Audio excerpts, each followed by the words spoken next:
I'm calling to order the Minnehaha County Election Review Committee. We have two individuals who aren't able to be here yet. They will be trying to reach us telephonically, so I ask Robert to call the roll. Danielson? Here. Aaron's? Ellison? Here. Hogsted? Here. Pearson? Here. Rouse? Here. Warren? I wanted to make a note to the attendees that there's agenda packets outside the door, and also a note to the public that if we have an opportunity for public comment at the beginning of the meeting, you may bring up any issue during this period. We ask if you're addressing a specific item on the agenda, please wait until that item is up for public comment. When addressing the Election Review Committee, please step to the podium and state your name for the record. The Minnehaha County Commission, Auditor Bob Litz, and South Dakota Secretary of State Chantel Krebs have each appointed a member to this committee to identify, review, and help with solutions to the issues surrounding our recent elections. This is our sixth and final meeting we are conducting to help the County Commission, the County Auditor, and the public with this review of the election process. In our previous meetings, we have covered election-related topics which could have affected the conduct and the process of our local elections. Today's meeting will center on the adoption of our final report based on both testimony before our committee and the lifelong knowledge and experience of the members of this panel. Thank you for attending and participating. And now I ask for an approval of today's agenda. All in favor say aye. You need a motion also? Oh, I'm sorry. Is there a motion for approval of the agenda for today's meeting? So moved. Second. All those in favor say aye. Aye. That's passed. Then I ask, is there a motion for approval of the minutes from our last meeting?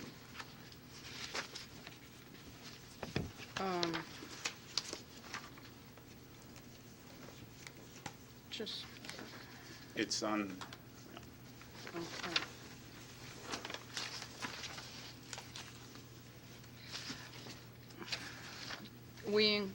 In these minutes is included verbatim the chairman's document that he handed us last time.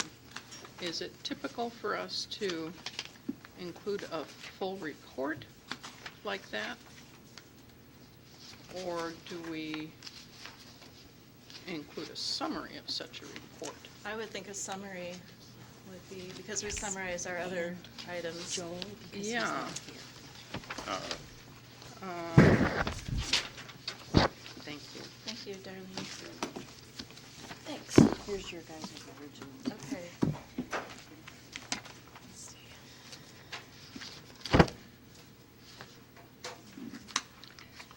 I'm sorry, Sue, did you get a result? I didn't get any, just Are you talking the February 20th minutes? yes. the February 20th minutes, and in the middle, after item 7 starts, I guess it's toward the bottom of page 1, 2, 3. At the very least, if this is going to be in here, it should be clearly marked as being from the chairman. It isn't easy to see reading through the minutes that is a verbatim report attributed to one member.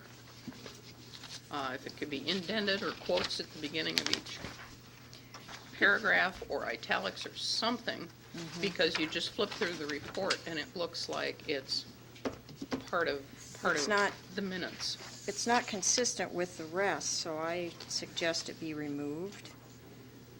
Otherwise, you have to go back and add all the comments in from everybody for all the meeting minutes.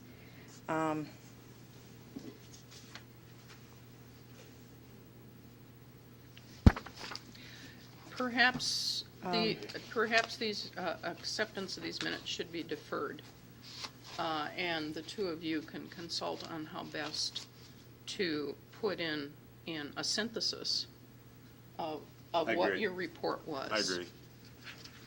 So it's similar with the rest of the comments. I assume we Yeah. will have final minutes of this meeting to approve as well. We could get these. There was one other thing, I believe Sitel on the first page, I think that's SCYTL, Sitel, the servicing company that does the programming and so on. And you're not the only committee member that raised that question. Okay. And what I was going off of, and I did make a correction from my initial draft that went out, but the current spelling of that is from the business card I received from, Oh. is it Brian Mortimer, I Brian believe? Mortimer, okay. So that is the spelling Okay. from the business card. That's the old Hart. Yeah, Yeah.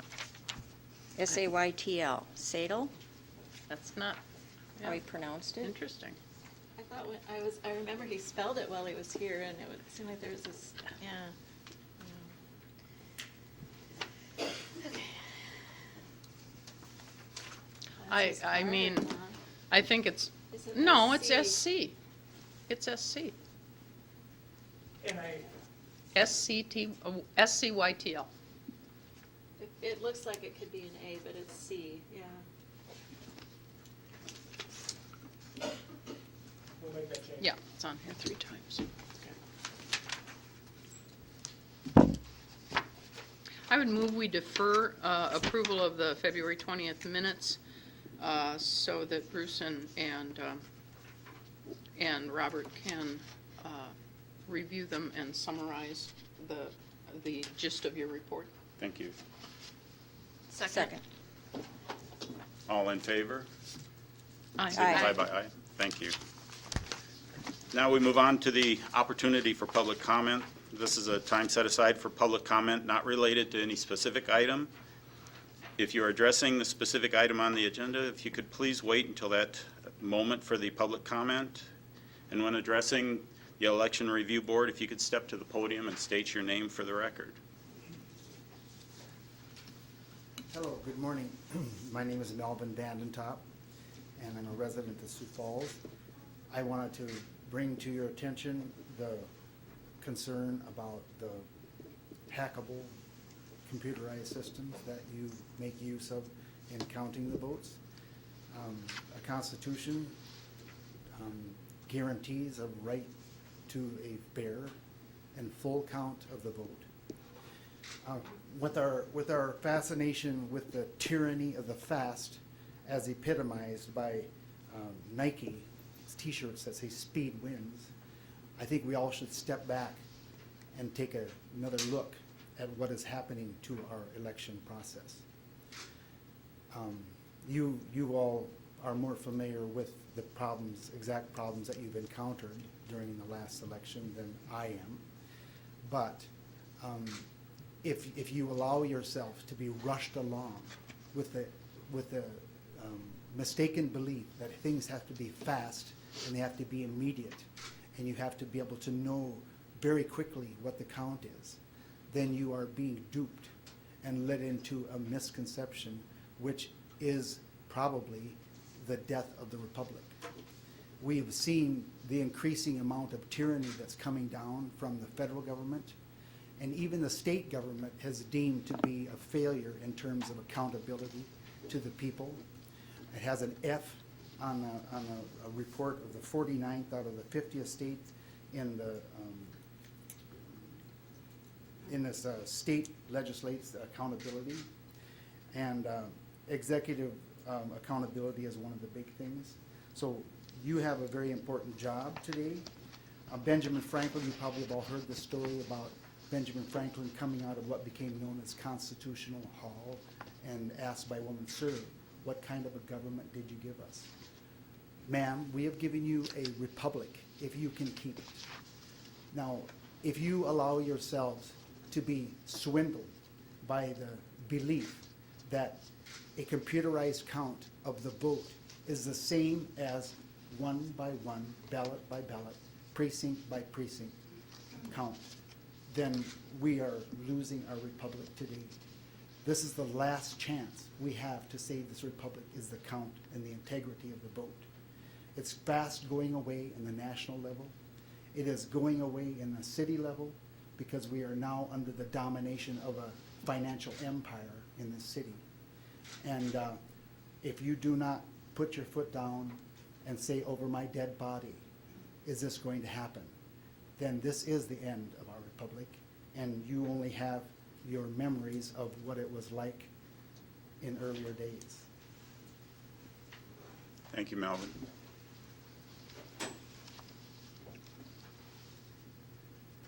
Good morning. I'm Teresa Staley.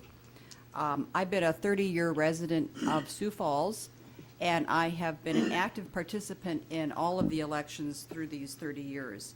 Before I get into the body of my statement, I wanted to just say the unsung heroes of any election are those workers. I didn't appreciate what they do until I actually personally was involved with that. These people, these men and women sit there for hours, patiently helping to aid us in our right to vote. They go ahead of time, they come to election school, they go to set the voting center up the night before. And without these people, none of this would happen. So God bless them. I'm so grateful for each one of them. I became concerned, well, I've been a voter, as I said, and up until 2007, I always had a stable place to vote. It was always there, whatever election it would be, we voted at the same place. And then in 2007, it was when we had the combined city school board election for the Drake Springs issue, the talk came up about the super precincts. And I was involved with that particular ballot issue. But I became kind of concerned because they were shifting around where we were going to be voting. And it came down to money. It was about saving money at the expense of a voting experience. Since then, I have observed and experienced the decay of our system. And as I talk with people all over the city, and I've talked with thousands of people through the years, everyone feels the same way about this. We have endured voting centers. We have endured super precincts. We have gone back to the traditional voting centers or voting sites. It is called a goose chase. It's musical chairs. We don't know where we're going next. I've experienced it personally where I go to where I voted the last time and it's either closed or there's no signs on the window, or they say, we don't have your name on our book, go somewhere else. And people are driving all over town being turned away. And what happens as a result of this? They just give up. This isn't what we need to be doing as a city. We need to be encouraging people to participate. I'm very passionate about this. I have actually been a superintendent several times in a voting center, and I was there for the presidential election. I mean, we had people come into St. Mark's Lutheran who had voted there for years, and their names weren't in the book. Well, I had to call down here and say, oh, they're over at Edison Middle School or Center for Active Generations, places they'd never been before. This is not acceptable in an excellent community like Sioux Falls. We are so progressive in other things, and then when it comes to providing this for our citizens, we're just falling short. And I really think it comes back to money. It comes back to money. We've got plenty of money for all sorts of other things, but when it comes to this issue, we're falling short. Several things that I think we can do to fix this. First of all, we need to set a consistent voting center for each person. It needs to be respected. No more shifting around. And I'll tell you something, I've done several petition drives, and I have thought about this. I would be willing to put my time, money, and energy into bringing this to the citizens and saying, what do you think about our voting situation as it is? What would you like to see done? I think if we set in concrete, this is where you vote, and then let's say it changes. Like I understand Horace Mann, some of the schools now do not want to be having elections there. So if I've been going there and that's changing, I deserve to have a postcard sent to me that says this is where you will go now. Do not rely on the media, and God bless all of you here today. But if we're relying on you to get the information to our 160,000 plus citizens, it's fallen short. We've got a very disconnected society right now. So we need to have a mailing. We deserve to have that. I think the other thing we need to look at doing is consolidating these elections. At the minimum, why can't we put the school board and the city elections together? We are experiencing voter fatigue here in our city. We have record low turnout. And it's because we've got a school board here, we've got the city here, we've got the federal here. Why can't we combine some of these? I know we have to work together, but I think that that would be the best thing for our citizens. It's about what's best for our people. So I just needed to express my feelings about this. I'm hoping we can allocate more money and energy to support and encourage our citizens to participate in this very precious right that we have. Thank you. Thank you, Teresa. Does anybody else have any comments for the committee? That being the case, we'll move on to our only agenda item today is the adoption of the final committee report. And I would just ask if you want me to try one more time at this point to connect Kia Warren that would be good. by phone.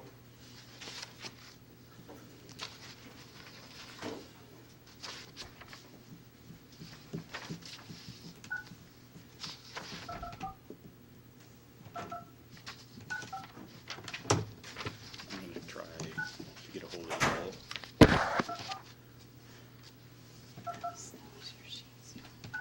Only at page 1 and 3. Did you have it two-sided? Yes, Keith was two-sided.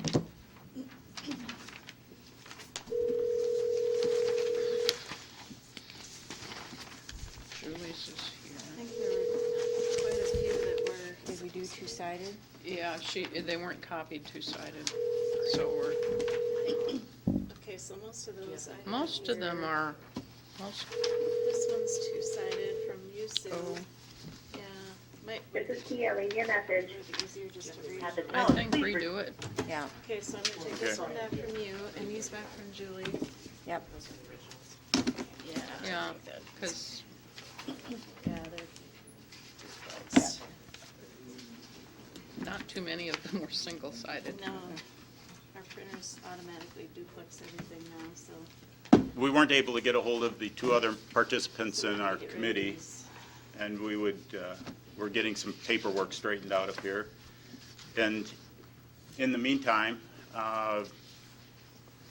should we start Those. Yeah. with the process? That's- I know set. Those Yeah. didn't get copied two-sided, so she's redoing them.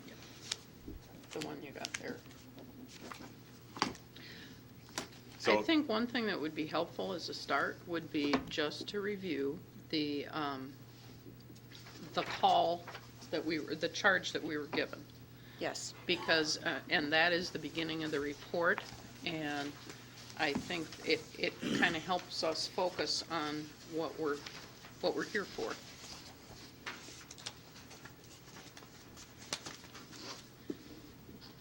And we can start going through the report, because it's when we get to the recommendations Right. that we have the Yeah. issues.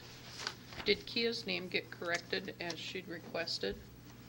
I it would, No. don't final believe it did. is right here in the, Robert has it on the screens for us. Oh, okay. And so what Robert is planning to do is go through the computer as we're going along, and then we'll be able to make changes as we go. And the most current changes that Kia sent, because she wasn't going to be here, were done in the red type, Okay. and then they'll be adopted when they're done as the changes are made.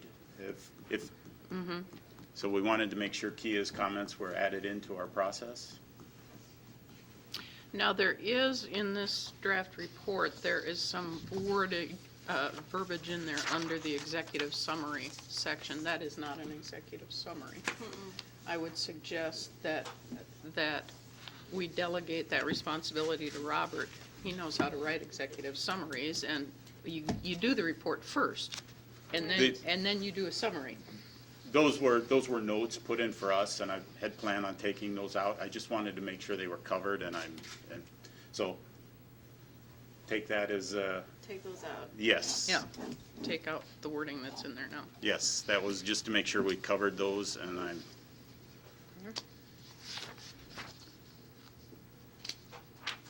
Does anybody want to just go ahead and read each section, or how do you want to go through, or do you want to move down through it? Where do we have, oh, here's the purpose of the committee.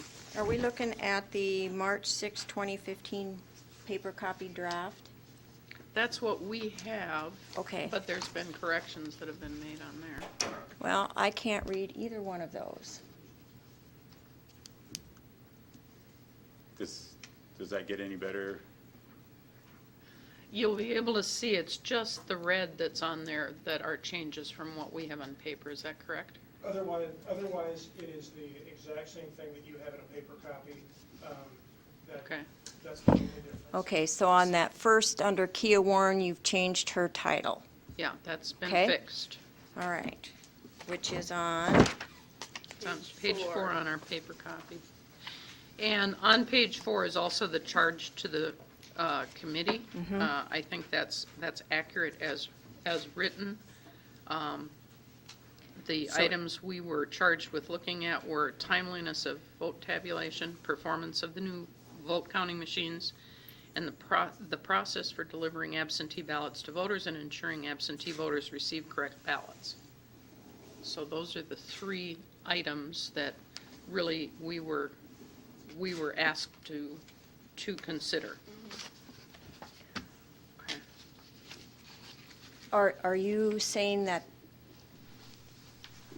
that's only what should be in the report?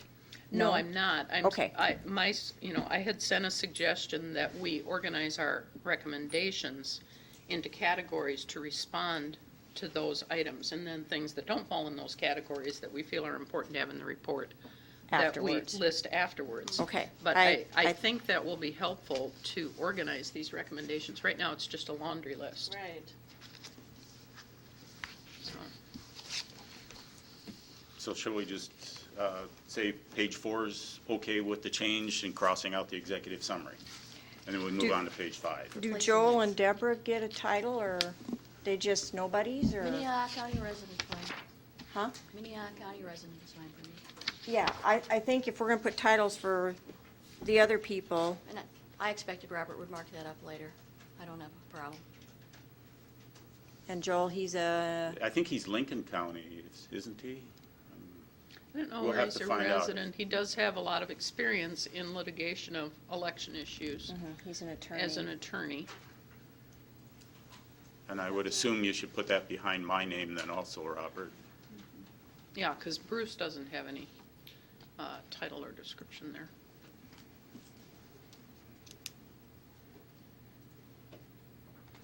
And if you could put Minnehaha County resident behind my name, that would be.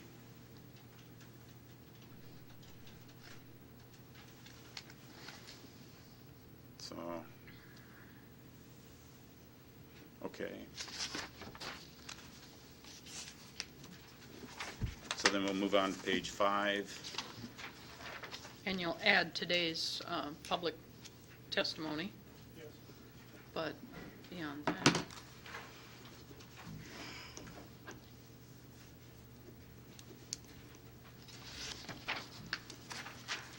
And then we'll move on to page 6.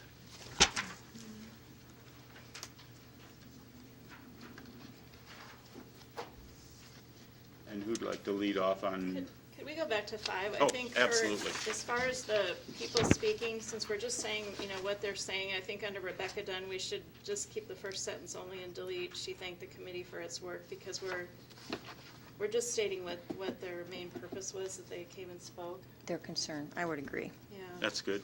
Otherwise, we should put something for everyone.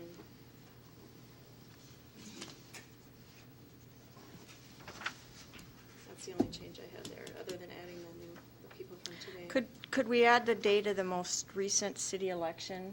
Do you remember when that was? If Yep, we- it's April 8th. April 8th, 2014. Yeah, good.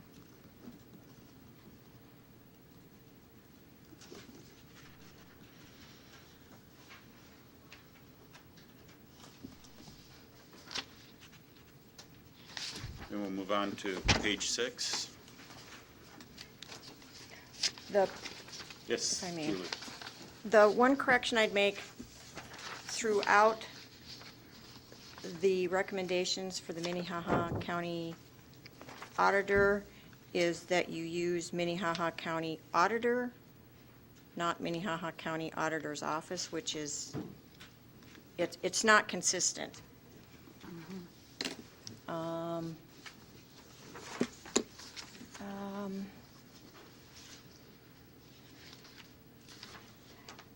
Also,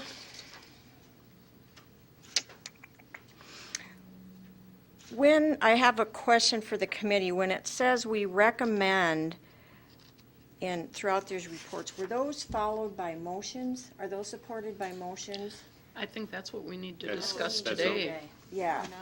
because we That's- have not agreed to many of these. Yeah, I don't agree with a lot of the wording, and that was my question. There's some, So can we Um, start it- on one, and your suggestion would be to strike the word office out of number one, correct? yeah, One other thing.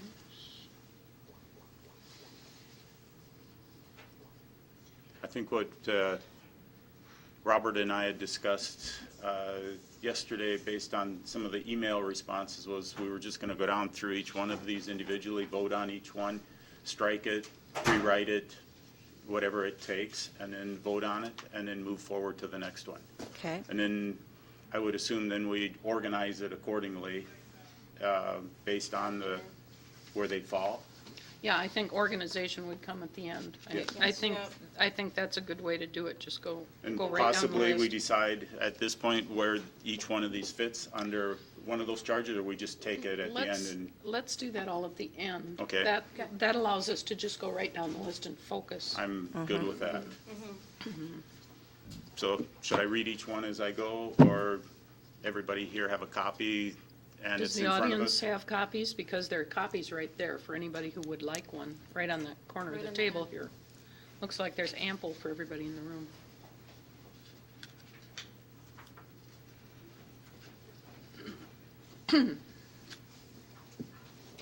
So I don't think you need to read them because everybody will have one. So, let's talk about number one. We've already struck the apostrophe S office out of there. And where does, any comments on number one? I move that number one be adopted as amended. I'd second that. All in favor?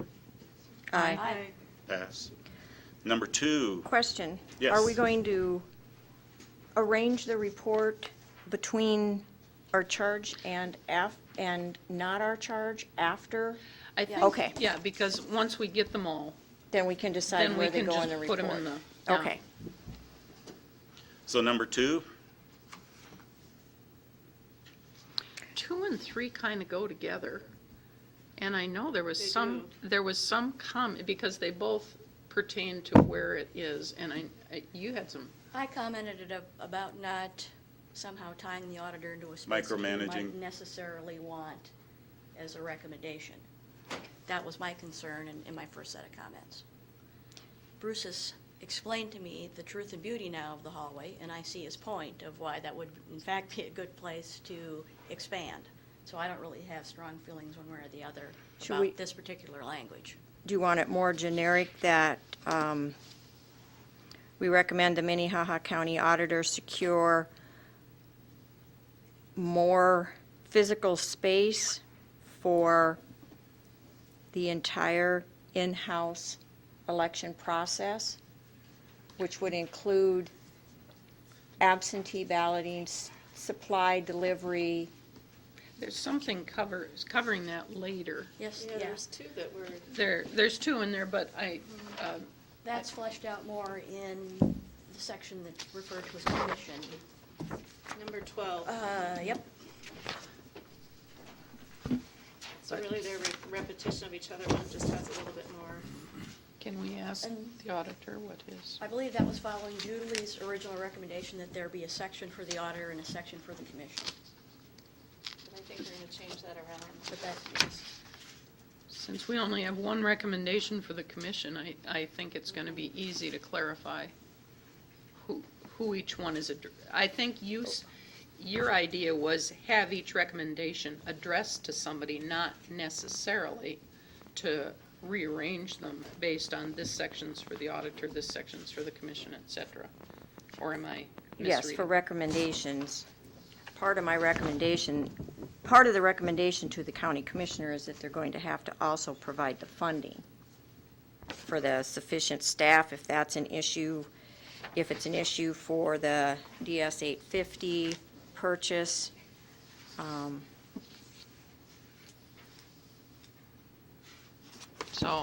So we'll get to that. What is So have- we are you have- saying then that we should have strike 2 and 3? Or I'd like- just say 12 is ditto of 2 and 3? I'd like to hear what Bob's response is to these two first. Okay. I just wanted to get up so you didn't have to wait for Scooter Boy Bob Litz from the auditor's office. And, I agree that 2 and 3 are kind of tied together, and the reason that they are tied together, and I would seriously consider this, was also tied to 4, that if I get another DS 850, that's going to necessitate that, as well as the addition of resolution boards. And so those 2 items make the other 2 necessary. Is the way I tend to view it. And those thoughts certainly had gone through my mind during the last election. Do you think this is a workable solution currently to use that hallway? Sue, the truth is we already use it for storing boxes and movements and going in and out of the safe. One thing that I did worry about that came to my mind with my background in the building industry was, of course, fire egress. But as I look down the street here at the Secretary or the State's Attorney's office, they've got it blocked off, and I do believe some temporary signage that would say blocked off except with the event of fire egress, or something to that effect. We could do that, maybe just put some ropes across there to kind of keep people from going through there later at night. And to be honest, the only people that are down there later at night are folks that are involved with the election anyway. So I think that's kind of a moot issue, But we could certainly put some signage up that would tell people to stay away. It's a secured area. And honestly, we get that machine and the resolution boards. I'd like to have the resolution boards looking at the machines, or within clear sight of that. And so I think we have to look that space over that we've got down there, include the hallway with the additional resolution boards, and just kind of assess it. So I think Julie's idea, kind of putting it in there generic, and we'll work out the details on it later on.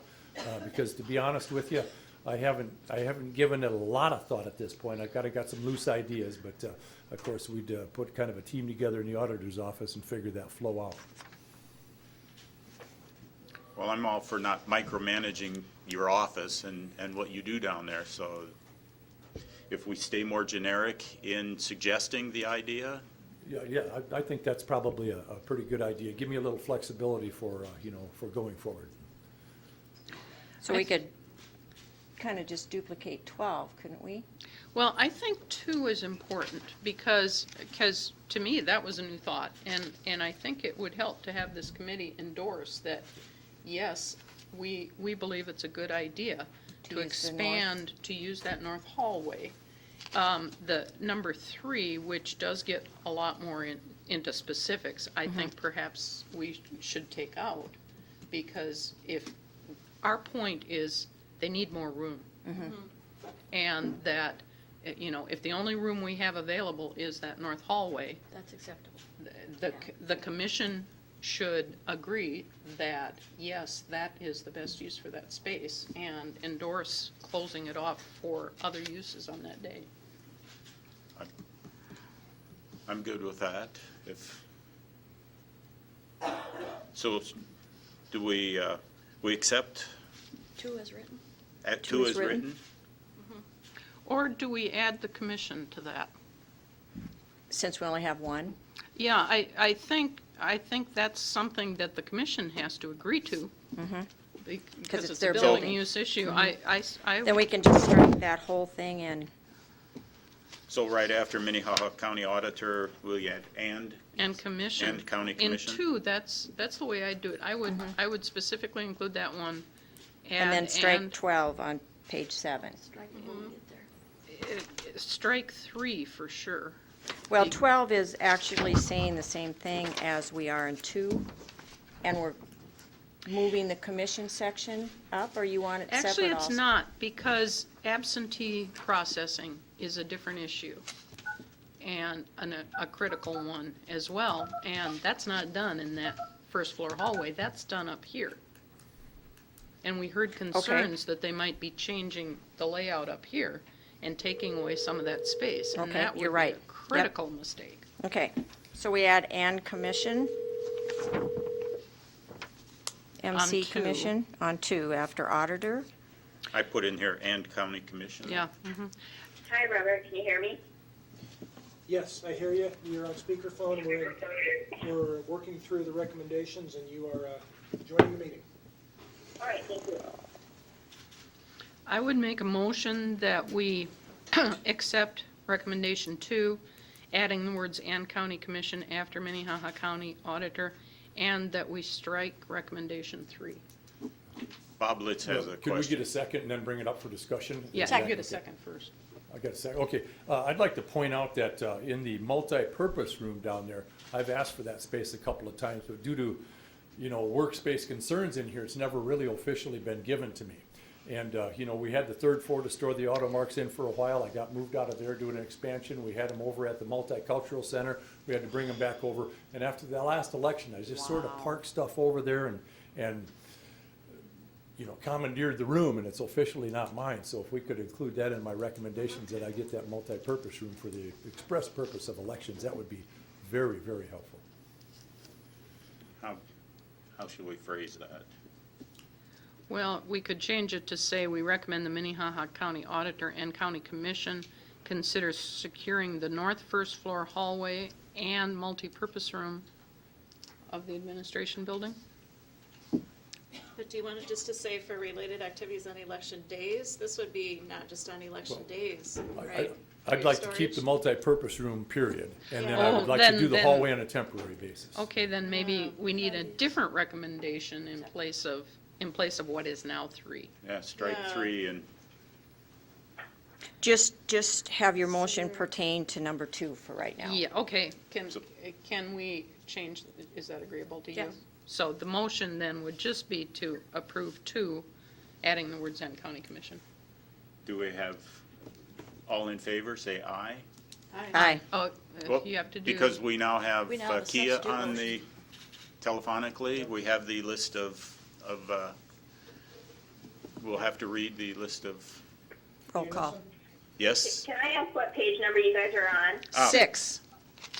6? Okay, thanks. We're voting on number 2 on page 6, Kia, Okay, thank you. With an amendment. with the amendment added. On the first line, we recommend the Minnehaha County Auditor and County Commission consider. If Okay, thank you. Yes? you may want to explain to Kia what the process that we're going to go through so it makes sense to her. We're going through, Kia, just bring you up to speed. We're going through each one of the recommendations, and we are voting on each one individually. And then after the process of voting on each one of the recommendations, we're going to decide where to put it in the final draft of the report. Okay, do you guys have my comments and everything too in there, or no? Yes. Okay, We're reading your comments on the screen in front of us as we go along, and everybody else has their Yeah, comments. hers are more later. Well, okay.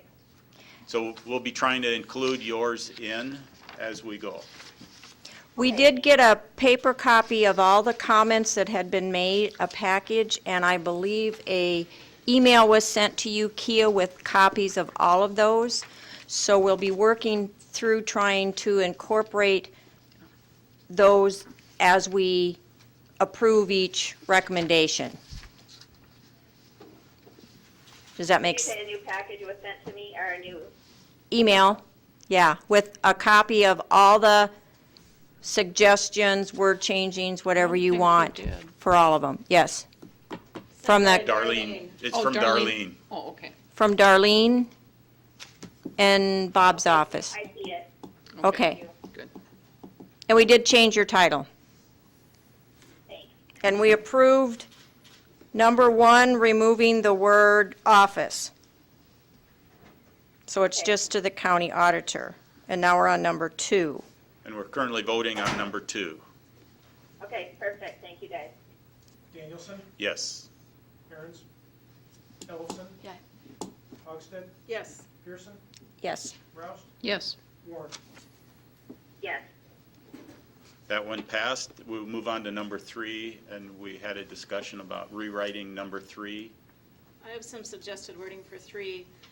We recommend the Minnehaha County Auditor and County Commission consider utilizing the multi-purpose room for permanent election storage. We can maybe add to that. Do you want to use it for Election Day activities also? I would think that perhaps the wordage of express use for elections would cover both the storage aspect of For it and then the express use use. aspect of it. Express for use of election day. elections. For elections. Can you reread that then? Sure. We recommend the Minnehaha County Auditor and County Commission consider utilizing the multi-purpose room for express use for elections. How about designating instead of utilizing? Designating. Designating the multipurpose room for express use of elections. I think that does it. Yeah, that sounds good. Does that sound Does, good, does Bob? that mean full-time? Yes. Okay. I'll second that.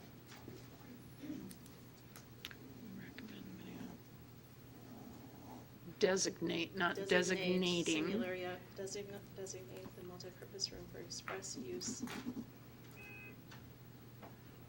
of elections. Does that sound right, or should it be? For storage and elections? For elections. For For elections. elections instead of. Oh, okay. And leave it For to the, elections would cover the storage. part. yeah, it would, Yeah. Is the word jogging there a typo? No? it's been taken out. Okay. What it is, it's shaking the ballots to make sure They have a They machine don't down there stick called a together. jogger. Okay, okay, But that won't be part of the wording anyway. Anyway, yep. okay. So you made that motion? Yes. And I seconded it. Julie second. We'll take the roll. Danielson, Yes? Aaron's, Ellison. Yes. Hogsted, Yes. Pearson, Yes. Rouse, Yes. Warren. Yes. That passes. Now we'll move on to number 4. On number 4, can I ask Bob, have you decided to buy another scanner? And at what point did you, if you have made that decision, did you make it based on our committee recommendations, or had you already decided you needed one? I have decided that I'd like to approach the commission for permission to get another one, and I'd be delighted if you'd endorse that recommendation. Okay. That's how I would like this to read, not that, the idea is not coming from us. I think Right. we need to endorse Bob's decision to purchase another scanner. So we could put, we endorse the Minnehaha County Auditor. Really good. I had written it out. Yeah, you had written it out. It was, I liked what you wrote. Oh, what I wrote was, we concur with Auditor Litz that one more DS-850 ballot scanner should be purchased. It's not our recommendation. Either that, or we concur, or we endorse, Oh, I like, yeah. just the way I had it. We concur with Auditor Litz that one more DS-850 ballot scanner should be purchased. It's right here, Julie, right? I think that expresses it adequately. Thank you.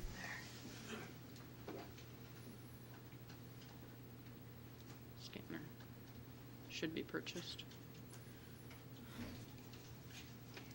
Are you purchasing that with HAVA funds, or does that need funding from the county commission? This one I intend to purchase with the HAVA funds. Okay.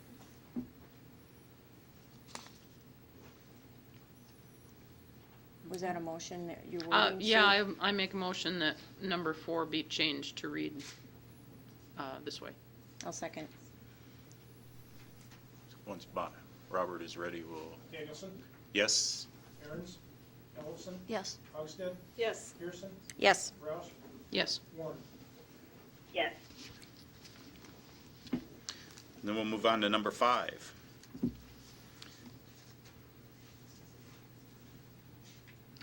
when we get to 5, 6, 7, and 11, that's the one that I had a comment that I believe those were all recommendations that had been made by ES&S, the vendor, and that Bob has said he intends to incorporate.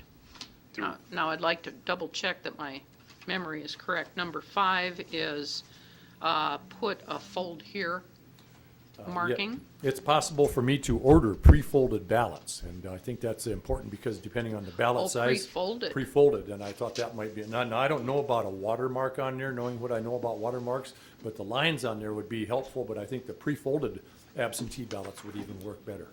My question on that was, what percentage of the ballots would you have to purchase That's for micromanaging. each one of the precincts that you said you had all these different styles that you had to work with, and how many extra ballots would you have to order with that versus having fold here marks on them? Well, Chairman Danielson, I wouldn't be ordering extra ballots. What I would do is order a percentage of those ballots to already have the folds on them. And they would also work out in the regular precinct should I have ordered too many folded ones. I don't think it's an issue. It's an allocation thing, and we would figure that out and try to dial it in as close as we can.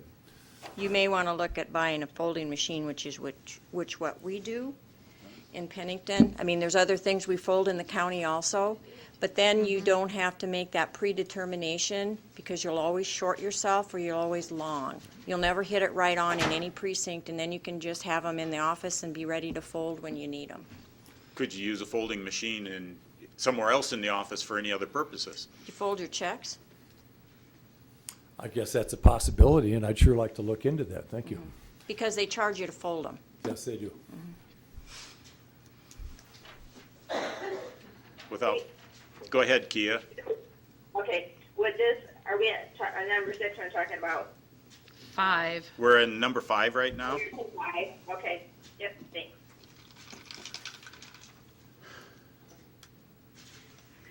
So without micromanaging, again, in your office, what would you like us to be able to help you with on this? Well, something along the lines of the words of, that the auditor get pre-folded ballots and investigate the potential of purchasing a folding machine. Is that something along those lines? We recommend the Minnehaha County Auditor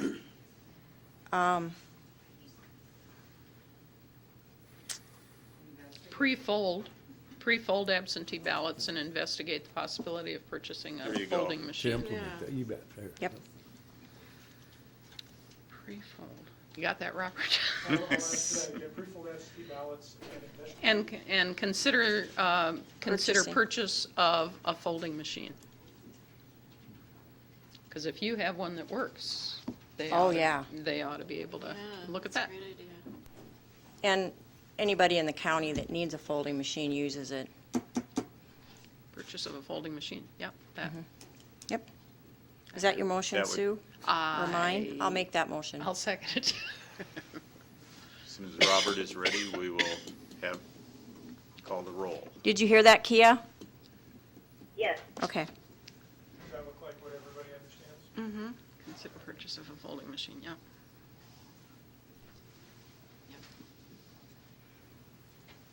Danielson, Yes. Aaron's, Ellison, Yes. Hogsted, Yes, Pearson, Yes. Rouse, Here, yes. Warren. Warren, sorry, Thank you, Kia. yep. We'll move on to number 6.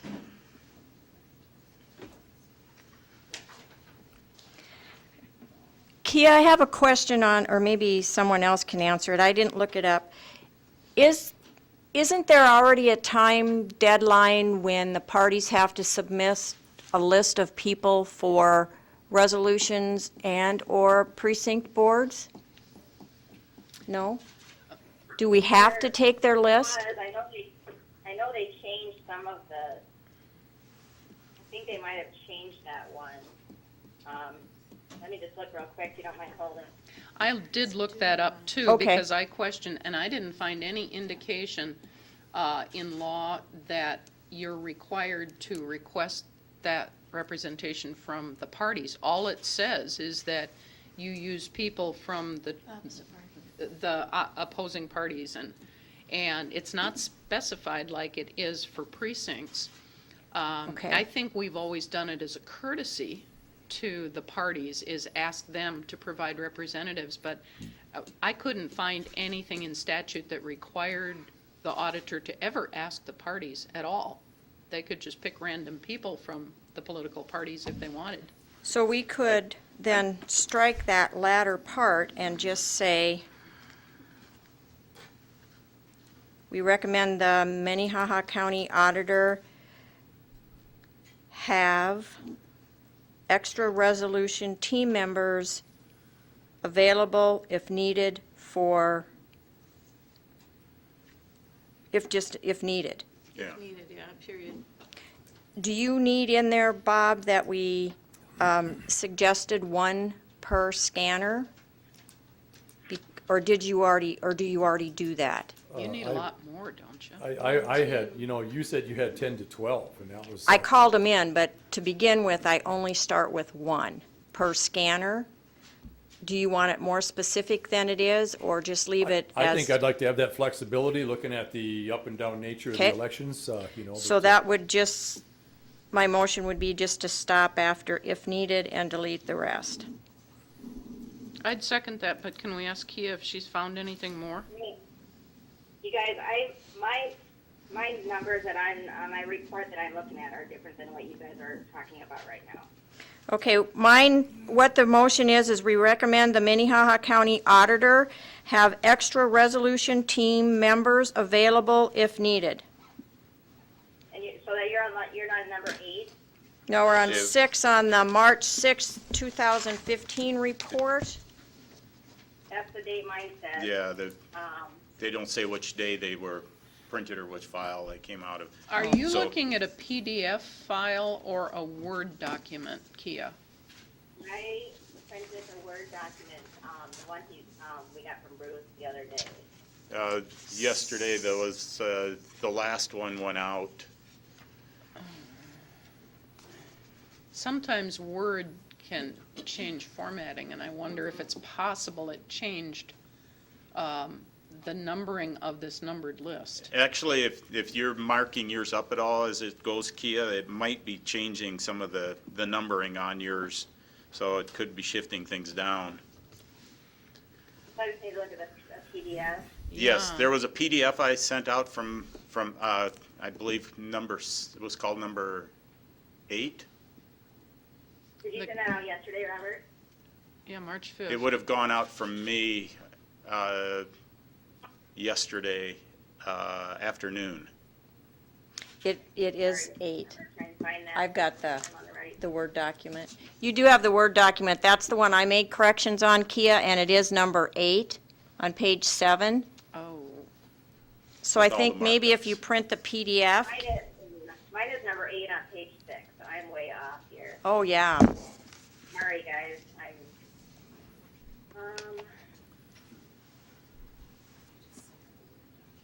Robert, can you send me the PDF real quick? I see your minutes that you sent yesterday afternoon. it's Bruce's email that he sent yesterday afternoon. And Darlene just sent out a copy to you In Word document. as a Word document. Is that what this one Here, is? I can forward it. I've got this I've got this open right now. I see Darlene just sent it here. Just a second, I'll open that one up and go by that one. Is that the PDF?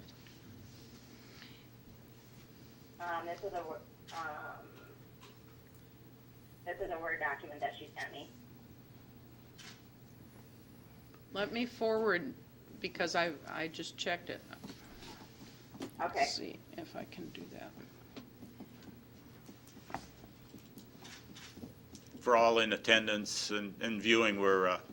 that we've I made can. quite a few changes over the last few days, so it's kind of hard to keep up with all of the updates.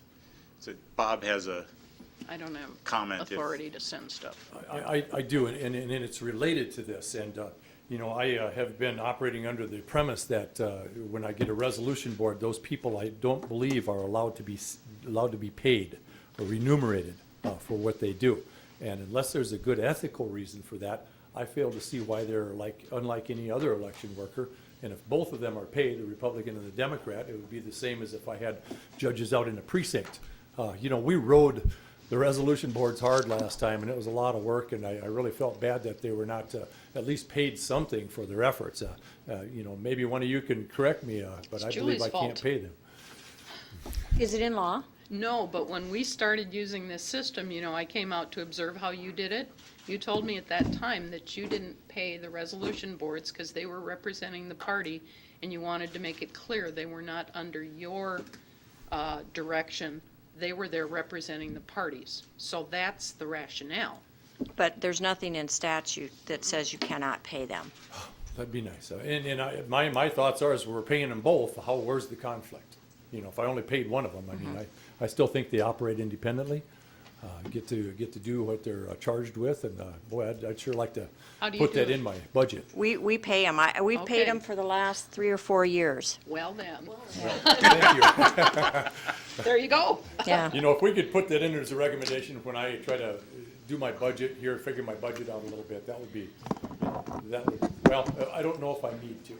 So No. I'll just handle that as a budget item when I come up with a commission. I did also pay ours for our city election, but ours is a little different. We don't need party representation as does the county's elections, but I did pay ours. Okay, good. Sorry, Deb. So I apologize, Bruce. Bob. You send them an apology note from me, would you? Very good. And a check. That'd No. be the apology needed, so. Retro pay. Yeah. So, we're still on number still discussing. 6. I made it as a motion. Did I get a second? I would second it if there wasn't one. I don't know if there was. I was waiting for Robert to come back with I think we're to waiting do the on roll. Kia to get the right version. That's where we were at. Kia? Might be looking. And I had just tried to save this, because this one's on this desktop, save it, close it down, and then go from my desk computer, pull it up and send it off, reflecting these changes in it. I just found Bruce's email with the PDF, so I opened that. Okay. So the one that you guys are talking about is number 6. 6, okay. Members. Yes. Yeah, now Okay. she's got it. That's it going. Okay, and my motion was, Kia, we recommend the Minnehaha County Auditor have extra resolution team members available if needed. Okay. Can I ask, at this point, is your intention to continue to ask the parties? We have The 2 questions resolution, going. Is the county auditor required to let the county or the parties know who those members are? Was that your question? Yeah, there's no requirement to wait for a list from the parties on a resolution team. We're not recalling, We're not finding anything. we're not finding it, Kia, so, Okay, I know, there is, on the precinct boards. there is a requirement to send the proposed list of employees that are gonna run the tabulating machines. Yes, To make sure there's equal party representation, but I'm not saying anything on the resolution board. yes.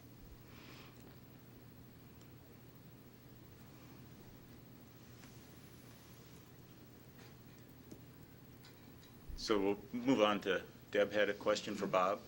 Would it be your expectation to continue to ask the parties? I'd certainly like to, but I'd like to maybe put out a timeline. If it's not done within 10 or 14 days or something like that, then I get to pick my own folks. I think that's reasonable, and you shouldn't be forced to wait because the parties don't respond. Last to you. time, Yeah. it got turned in the day before or 2 days Yes. before, and that's another stress. And if I got to call a bunch of people, I'd like a little bit of time to do it. Typically, what happens just before the election is I've got all my precinct people in there, but a lot of them have medical issues and things happen, when you get to be an older age, and so I'm busy replacing folks. And, to have that resolution board by somebody else would really be nice, but, or at least have the time in order for me to And ask that was my folks. intention with this harsh language on the bottom. Do you want to leave it in? I'm comfortable with Bob's answer. Okay. So we'll leave it as it's been changed?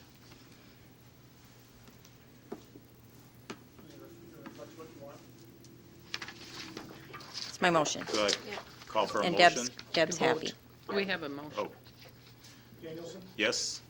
Aaron's, Ellison? Yes. Hogsted? Yes. Pearson? Yes. Roust? Yes. Warren? Yes. We'll move on to number 7.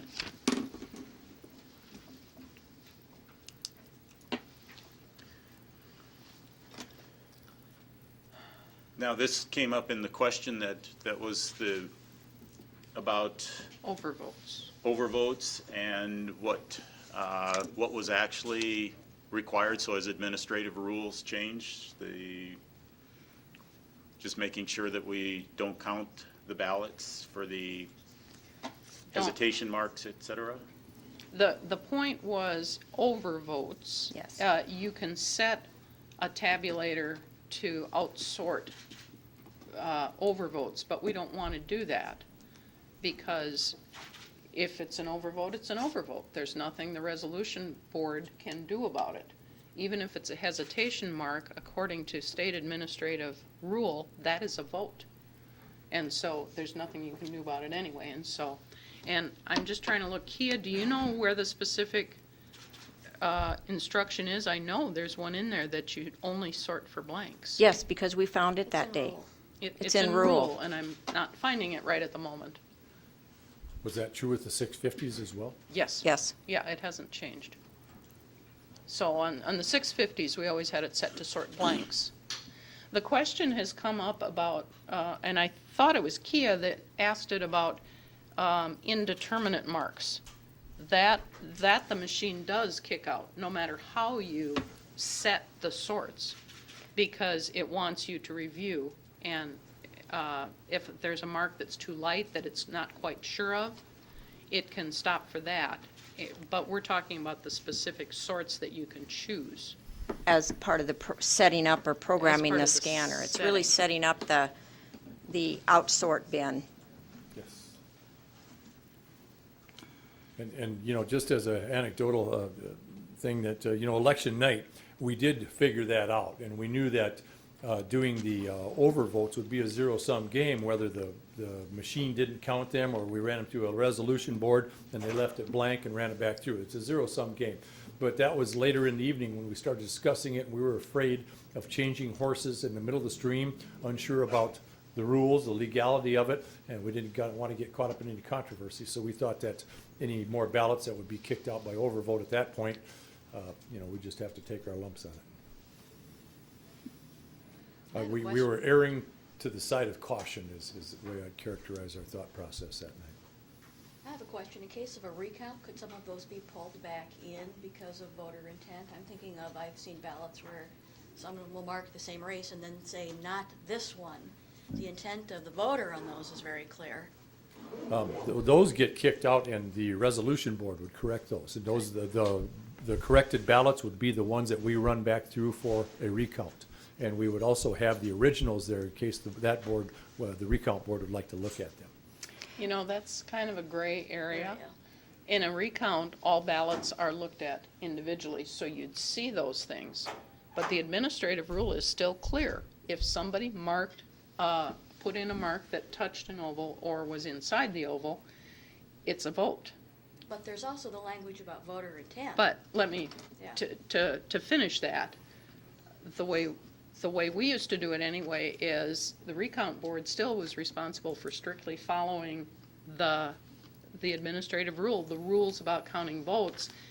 We always felt that it was a court that could determine that they could go, Okay. that they could differ from what the rules said, but that a recount board is really, Okay. the rules are there, and they're very black and white. I think Kia made the comment, and correct me if I'm wrong, Kia, that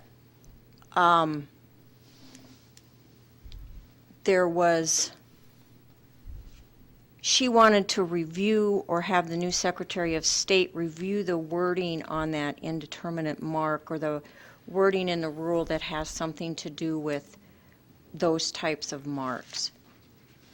But under existing statute, I don't see that we can change anything other than if it's changed, and our recommendation would still stand then, in accordance with South Dakota administrative rule, and we can add and state statute, and then no matter how they change it, you're programming it that way. And But I can see your reason why you did not change in the middle of the election, especially based off of your state's attorney's opinion on poll books and paper poll books that, You know, also, if I remember right, election night, what popped up on the screen didn't necessarily match the 5 or 6 criteria for, you know, for the resolution board to go through. And I think they were the same things in a couple instances, but we might want to look at the wording of what pops up on the screen and maybe put that down on our instructions to the resolution board, because I think there was a little bit of variance, and we, you know, we had to kind of figure that out as we went. But I'd like to have that clarified as we go along, too. yes, I think you, for the reference of what the outstack has to do as required, the statute is 1217B 13.1, that it only requires it to be set to outstack any ballot which appears to be blank or has any possible mark the machine cannot determine. yes, Actually, That's in it. state law. Law, okay. yep. So maybe we should change that one in accordance with state law instead of Take out administrative Administrative rule. Okay. And maybe we should specify that state law. Yep. 17, or 12-17B dash 13.1. Yes. Yeah, I agree. State statute. Or you could just say SDCL. Yeah, Yeah, instead of it- states, yeah. Can you put in SDCL?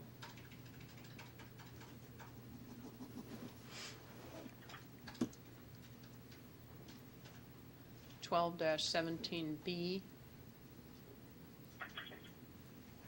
No dash. No period between. Capital B dash 13.1.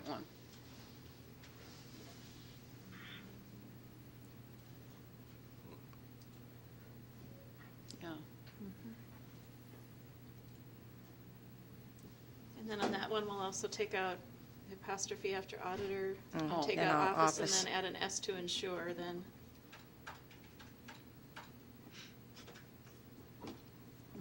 Ensures.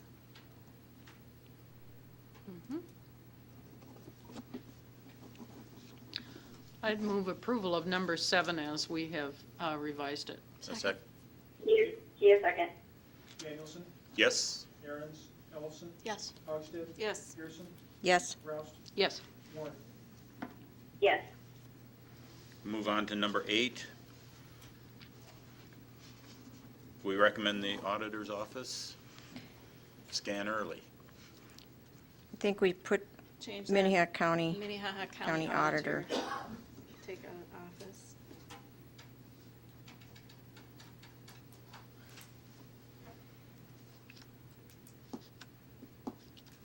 And there's a second period at the end of it, could come out. and to follow the other recommendations, do we want to take out the word consider? We've taken consider out in the other ones. And make Agreed. it scan Singular. absentee ballots before polls close on election day. Is it, And then before auditor, add your Minnehaha preference? County, just for consistency. Yes. Yes. I'm not comfortable with that. Okay. I still think that's a call that the auditor should make based on how busy the office is that day, how much staff he has available, what he can effectively manage and ensure that everything is done properly. Now, I know things are a little eased up now that that people in general cannot absentee vote on election day. But it used to be my decision not to do it before polls closed because I just didn't feel that I had enough staff to manage all of those aspects at the same time. That's why I like it to say consider scanning absentee ballots. That gives him more choice. Robert, you have any thoughts on that? I think I certainly would like to, you know, and I've always had the option, but I've been reluctant to do it. I did bring it up to the commission last time as an idea, and it kind of went sideways in the press, and I saw comments about Litz is gonna, release those numbers early, and my thoughts were that's Associated Press's job to call an election before it happens. But yeah, I would definitely like to consider that, number one. And number two, in response to Sue's thing, is I'm gonna be reaching out. The auditor's office has a new employee, Kim Adamson, over here. She's agreed to be trained on the new 850s. Lori is also interested in some extensive training on the 850s. Bev Chase from the school is interested in some extensive training on the 850s. So I'm looking for more staff to run the absentee ballots, the machines, on election day. Because it's like it was noted in here, we had 1,991 phone calls to the office, and I need all hands on deck downstairs to answer those phone calls, and hopefully we're working on some of the things that'll diminish the number of those calls. But in the event that happens, I need to have additional staff who are trusted election personnel to be able to run those machines for the absentees that day. And it would also require me to probably, Sue, I saw that a lot of times you would start the absentee opening at 10 o'clock. Last year I moved it back to 9 o'clock and would consider 8 o'clock. And the reason that I would want to do that is to get those absentees available for running through the scanning machine a little bit earlier. So that's something that's very near and dear to my heart, and yes, I'd consider, I want to do that.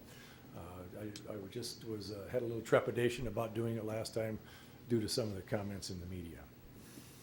Are you okay if it says, we recommend the Minnehaha County Auditor scan absentee ballots before polls close? Because if it's written that way, there will be an expectation that you will be doing it before polls close. Are you comfortable with us making it that strong? We've got a school board election coming up that I don't plan on doing that. I don't think it's gonna be necessary. Matter of fact, we'll put 4 people in our office late in the afternoon, and they'll start going through those absentee ballots. So I'd like a little bit of flexibility in there to be doing that, because I don't see the point in this upcoming school election, knowing what I do about the turnouts of counting those absentees up front. Or separately? Or separately. In a small election, you probably should not be counting absentees separately, because you have the potential to see how 1 or 2 people voted in a precinct if that's all that voted absentee. True. It's neither here nor there to me. If you want the flexibility, we recommend the Minnehaha County Auditor consider scanning absentee ballots before polls close on election day in accordance with SDCL 12-1943 and provide adequate trained staff. Let's see. I think we're making this one too hard. Okay. I think we should stop after the law. Okay. Either we Leave it as it is. leave it Yeah. as it was printed, or take out the consider scanning and just say, we recommend that he scan them. I'd like, He wants the flexibility, I'd so. I'd like consider in there, please. So the So- original word. So The back original to, wording was consider scanning. and So all we need to do is add Scanning. Minnehaha County and take out office, and that would be my motion. Second. change the word back to scanning. Scanning, yeah. instead of Consider scanning. scanning. That's the way it was. There we go. Okay. 2 ends, 3 ends. And you have a motion on the table now? Yes, Danielson, yes. Aaron's, Ellison. Yes. Hogsted, Yes. Pearson, Yes. Rouse, Yes. Warren. It passed, and we'll move on to, Tia. No. She must have stepped away again. Testify. No, I'm Yep. there. Oh. I'm here. And your vote, aye or nay? Yes. Yes, so it passed. Now we're on to number 9.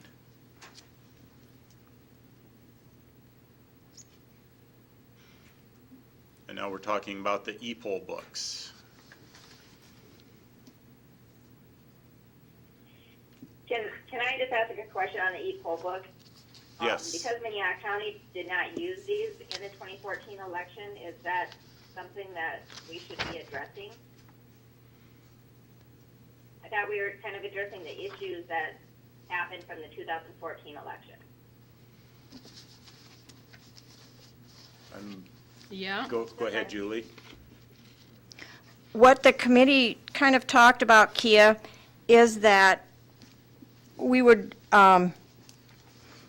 have the first part of the report address the actual charge of the committee, and then we would have additional recommendations in the latter part of the report that did not fit within those, and that we would go through and motion on each recommendation and then determine where it fits into the report at a later, after we're done improving them, or motioning on all of them.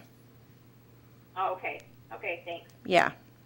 Now, I had submitted a suggestion for replacement wording for this one, and then definitely moving it to a separate section of the report. I think the committee should have gotten that by email, but I'd like to read that if I could. Go ahead. The committee believes that the use of e-poll books at large precincts could allow precinct workers to more easily look up voter information and direct voters to the correct precinct, significantly reducing the number of calls to the auditor's office on Election Day. However, Chief Civil State's Attorney Kirsten Kapperman recommends that e-poll books be used at all precincts or none due to equal protection concerns. Providing e-poll books at all precincts would require a very large expenditure of the county's Help America Vote Act funds. So it's not, I couched it not in terms of a recommendation, but more of an observation. And Kia, didn't Secretary Krebs come out that we can't use HAVA funds for e-poll books because anymore? That was on the local election? Counties? He can. Well, let's let Kia. The Go ahead, county Kia. auditors- Sorry. The county auditors can still submit for reimbursement expenses from their county HAVA funds. But the state I can't. know there is language put in the new state plan that was passed last administration that sets up a HAVA grant, but they did not establish the board or the parameters of that grant, so we can't say whether that other HAVA grant could be used for e-poll books At the state level. Is that right? at the state. Okay. Yes, Okay. correct. So counties can use them.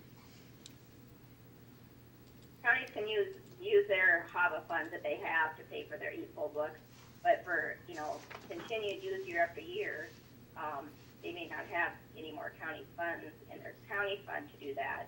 And so we don't know what the parameters are going to be of this special HAVA grant that is put into the state plan for the previous administration. The cost of these e-poll books is very expensive. So that hasn't been determined yet.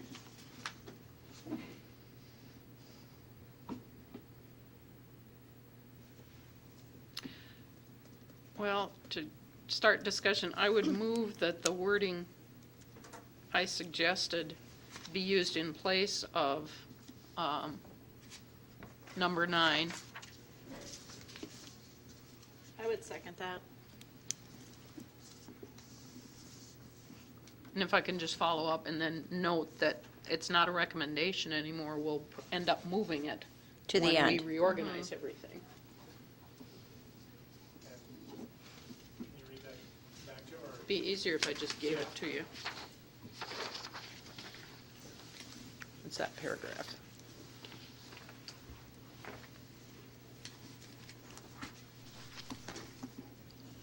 Because I'm kind of, in a way, I'm disappointed at Mr. Kapperman's opinion, but I have to respect it. I have thought for years that using e-poll books at the larger precincts might be helpful.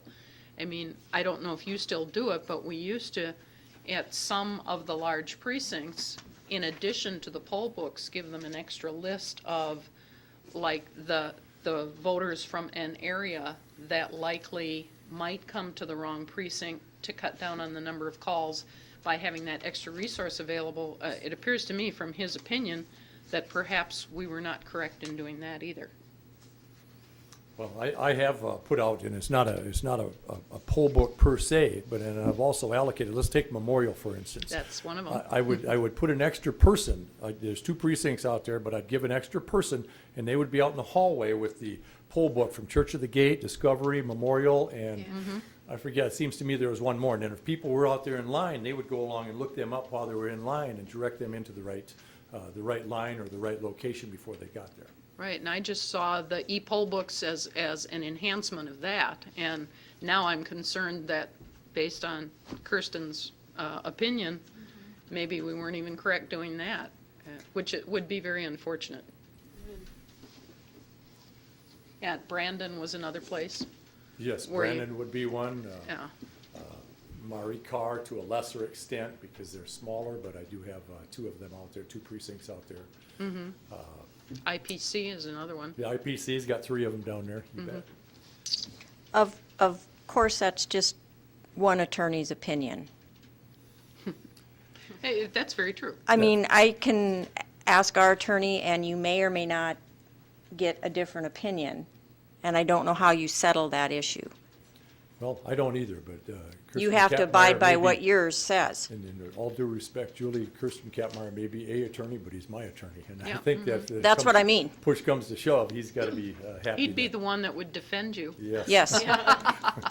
Well, that's what I mean. Yeah. You have to go by what your state's attorney says unless there's a state statute or somebody higher up, and it's not my attorney, but if mine said something different, I can do something different until one of us is taken to court, so it's decided.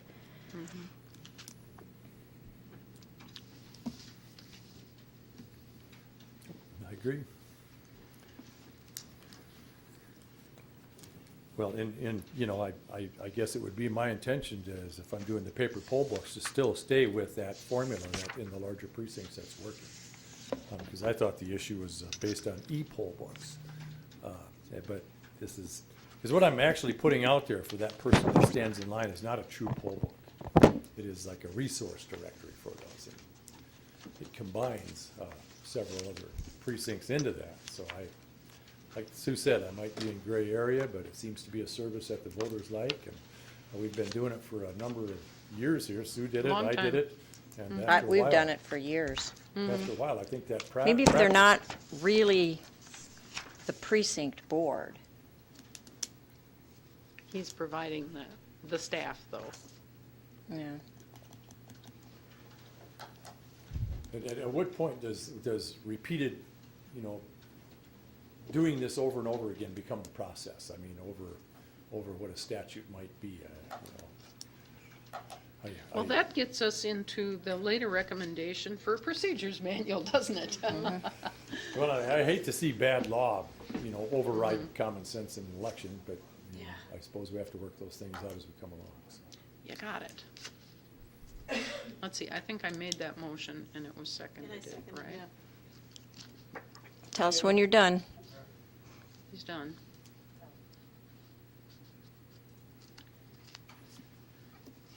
Vote then, Bruce. Okay. We'll call the vote.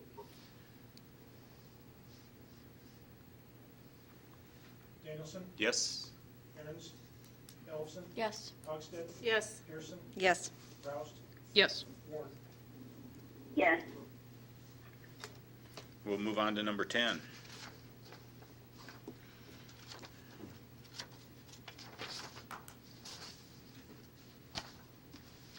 Bruce, this was your issue. Maybe you Yes. can explain it to us. In the work that I did trying to study the voting patterns and the situations with the data, I ended up finding out that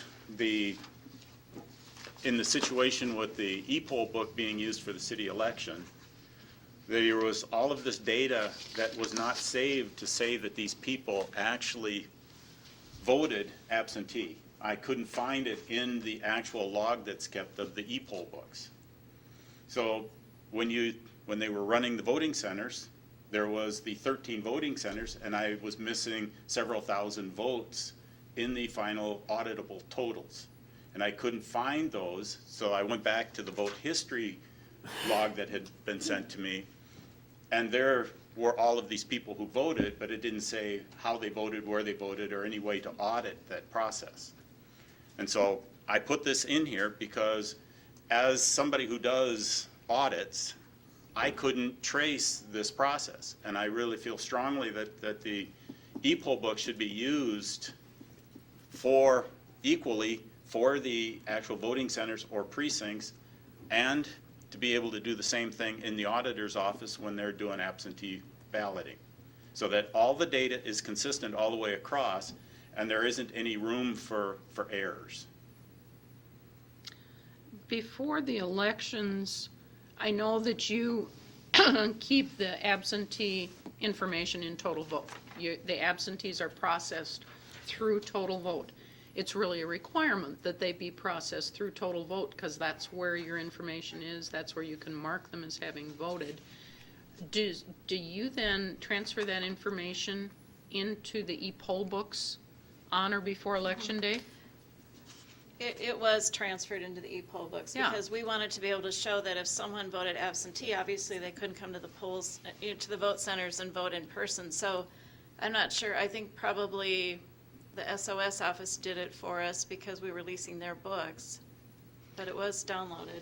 It was downloaded, Yep. but the problem is, it wasn't put into the same table as the rest of the election, so I there was don't no know. way to audit the rest of the election. I don't understand what you're meaning by tables, Well, okay, we're out on a SQL server with the data, and there's tables for the election that signify. This is after Election Day. This is, yes, when they're bringing all the data together out of all of the e-poll books, during the day, we can know that voter ID 12 voted here, and they can't vote over here. Well, Yep. in the end, And the there absentees isn't. were the same. No, The they weren't on. Are you sure of that? Yes, they gave me the entire table. Are you sure that on Election Day, that information was not? Well, I it may have stated that they voted, but Yeah. it wasn't saved in the same form. And so when those of us who do audits look at this type of data, and we find that we have to go and triangulate data from this table over to this table to figure out what happened over here, we can't do a clean audit. And so what I'm asking is that we have the same format for all of the elections. So next time we have a school board election or city election, or even a general election, and we're using poll books, e-poll books, or the paper poll books, all of that information should be saved consistently, so there isn't any room for errors. Well, if the absentees have been added in to the e-poll books, so it indicates whether or not the person has voted already, That's the Then they function. need to save that data in the same form as being used in the e-poll book, or however it's being and saved. the reason you need this information is? Just to be able to audit.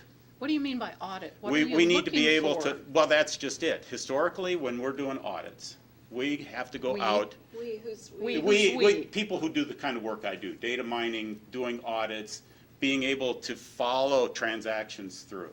What information are you trying to find? Who voted? Who voted, That's in total where they vote. voted. If it's absentee, they voted through my office. But I through the don't, mail or but it said they may have voted on, let's say, March 22nd, but it shows they actually voted on April 8th. Not if you look on total vote. Total When they vote sent shows me, clearly. when they sent me the table, and I specifically Who asked sent you? the Secretary of State's Okay. office, Yeah, see, I asked for it broken out, and they couldn't give it to me broken out. So that's the one thing I wanted to make sure, that it is saved consistently. If It you is are in total collecting this vote. data in the e-poll book, and you have these tables showing the 13 voting centers voted this way, and then we have this block of votes that are missing, I want to be able to know, as an auditor, where this vote moved from. I don't know that that's a function of e-poll books. No. It's a function of how the vote is put into the table. Well, Or not the vote, but the The voters. voter is put into For, the history. for one thing, they shouldn't be the same coming back from the e-poll book, because we put that information back into total vote, and those voters that have voted when we put the information into the e-poll book, it can't repost them. It has to be in a different table, Because if it reposts them, then every single person that had voted prior to loading the information onto the e-poll book is going to show up as having 2 votes. That's what we don't want. So they cannot be in the Well, that- same table. This is why Yeah. I specifically put in here that if the election is run using e-poll books, Uh-uh. then they should have a computer in the auditor's office dealing with just as if they had walked into the polling center. But I That's- think you would get the same result, because whether they use them, e-poll books at the time they vote absentee, or they upload them when they're all done prior to election day, you're gonna get the same information as you would as if they use the machine at the When- actual And total voting vote- absentee. We need to be able to allow it to be put into total vote because it produces different It's- things than the e-poll Oh, book. it's still, all of this is eventually moved or No, copied I'm- and put up into. I am saying Total total, vote. when you No, load a it starts voter, in total vote. it starts in total Absentees vote. start in total vote. And total vote, the process that you use in total vote to vote someone at the counter is not the same as voting someone in a precinct. It prints you labels, it prints you a label for in-office voting, it prints you 2 labels for mailing, 3 if you have that additional envelope. It immediately posts it, it uploads it to total vote so that you can get accurate reports for the candidates and the campaigns that request the absentee balloting information. An e-poll book is not an absentee ballot retention program. It is can't do simply it. to show people, It's to check them in, just to like. check them in. That's all the function is. So with that, I would recommend that we strike number 10. Well, the rest of that question goes back to ensuring the integrity of the process. Now, I understand all the rest of the absentee balloting process and the labels and all these processes. But when you have, I've specifically asked for the vote history, and they couldn't tell me in that process, at least in the tables they gave me, who voted absentee. That comes out of total That's vote. in- To Yeah. answer your question, because the election history portion that's required for them to enter, the county to enter into their voter file, is just to identify what that election was that they voted. So we know the last election day they voted.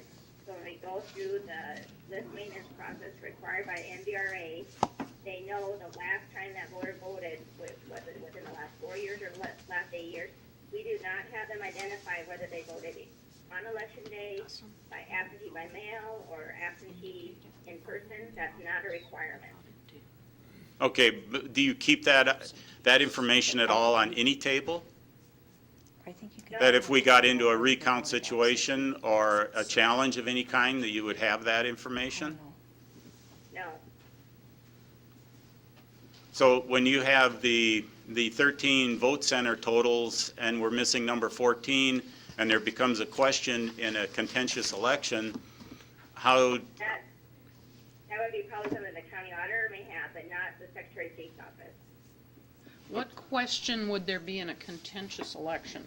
well, I'm just putting the option out there. I'm asking because I have seen because of the information I got, the totals from all the vote centers, broken down by, vote center, and I was trying to balance this information, and so I wanted to be able to go back as somebody who does this type of work and say, I have this gap, and I want to see why I have this gap.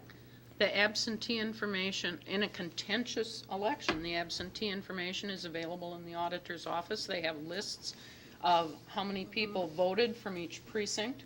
They would have totals. On election night, there was, totals were indicated by vote center, and the absentees were considered one of the vote centers. And not to mention, we would have the actual ballots if we needed them for a recount. Ballots, Yes. envelopes, all The that. poll book Everything. is only used to check them in and register that they voted. It is for nothing else, and to balance at the end of the evening. And in addition to that, we cannot designate what an e-poll book, how it's programmed. We don't manufacture them, so we can't control that. But I didn't see any types of those issues when we were using the e-poll books in our last election on a test basis. And I don't want the duplicate work. You're trying to make an e-poll book a secondary total vote system, and that's against the total reason we went to one voter registration system. Before, we had 66 other total voter registrations, and absentees were maintained totally in different ways. This is one control place. That's why we wanted it.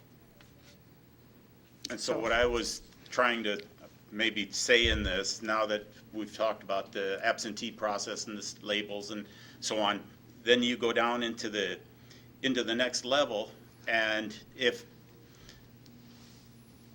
all I'm saying is, since the auditor's office downstairs was number 14, if that information couldn't have been put into that as a vote center on that same table with vote center, so that we can have that available electronically, like you've done with all the rest. It's not adding any votes to anything. It's all it's putting in is the data onto that same table to say this is the rest of the election. If you're saving this much of the election this way, all of it should be saved equally.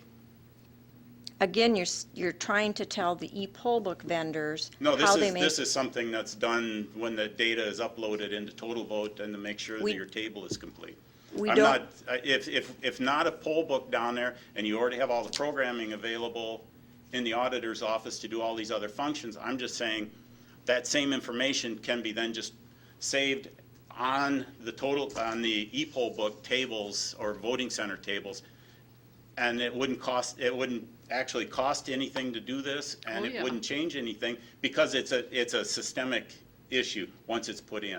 It's a programming issue, just like all of the other, taking the data off of this computer and putting it up on the SQL Server table. You're suggesting it's a programming change required in total vote that would carry it over to an outside software?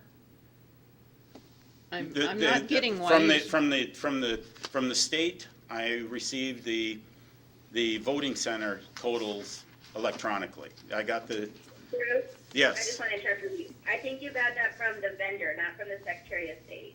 I haven't been in contact with the vendor. I could go back at some point and tell you how I got it. I don't have it here with me, but I think Brandon Campania produced that report. Our office isn't having anything to do with the e-poll book. okay. And I think if you go back and look at the email, it would have been something that either Brandon Campia from be forwarded to me to provide to you. All right. Our office did not produce that for you. Okay, so Brandon Campia, as the outside vendor, is the keeper of this voters' information?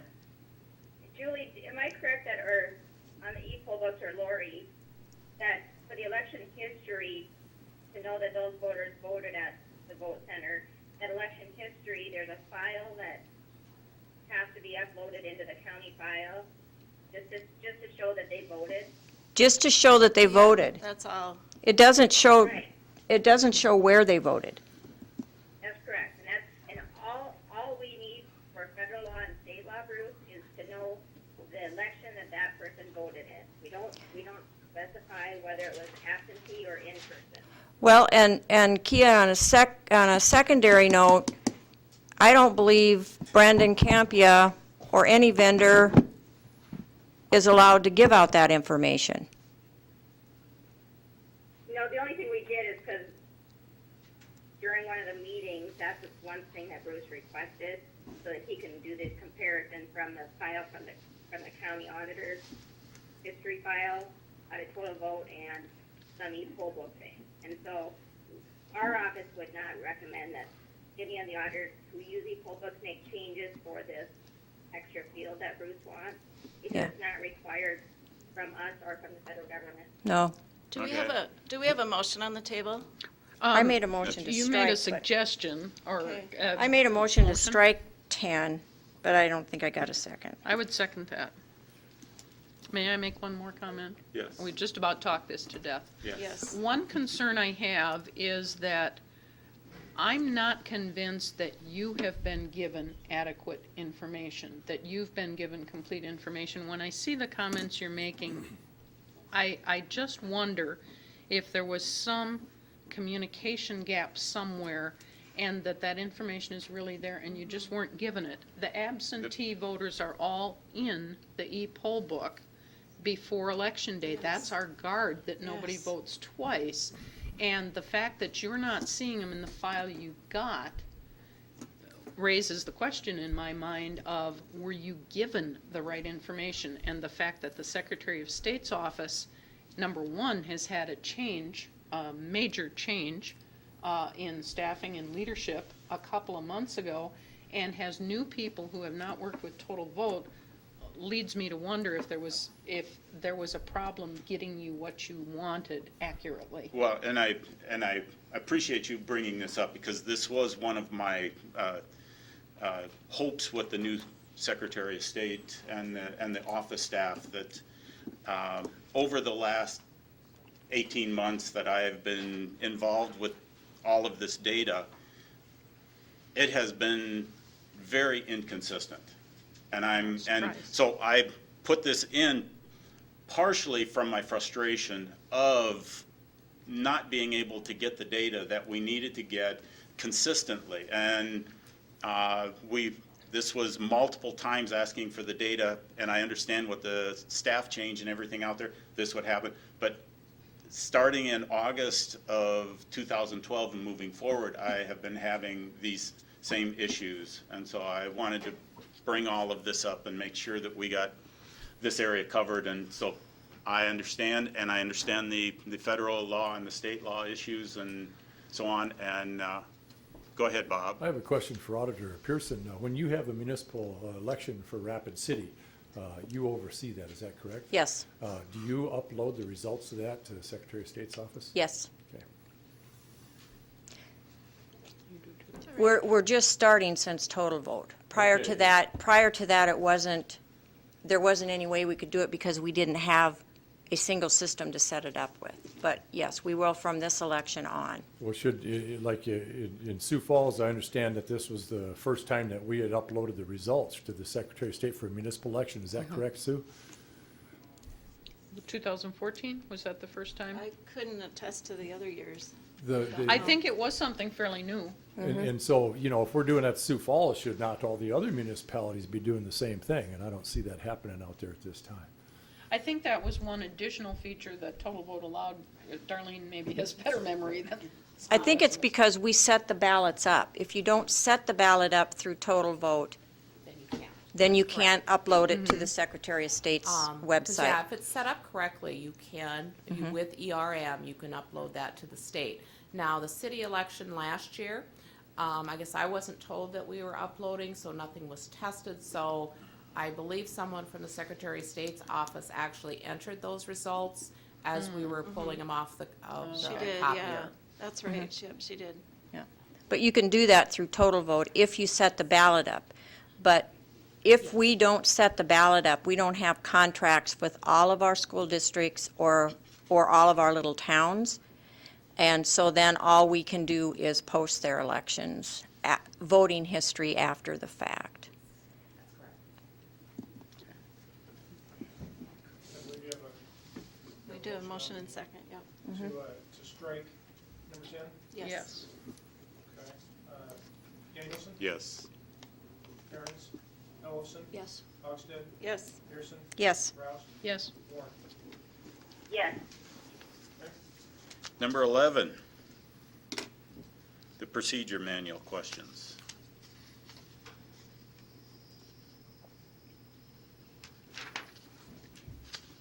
I'd like this committee to know that the process for a Minnehaha County Procedures Manual covering all aspects of elections and having a separate section for the DS 850 is underway. Statewide. Well, Lots we of got little a little- emails something going around going about on. those DS 850s. And I think it's a very good idea. And we're looking for input from, a lot of auditors on it. I would move that we recommend the Minnehaha County Auditor complete a procedure manual for elections, period. Is this what you're looking for, replace develop, complete? And take out the rest of that sentence. Yeah. For elections. For elections. That gives him all the leeway, and Yeah. we're looking at other states, and Yeah.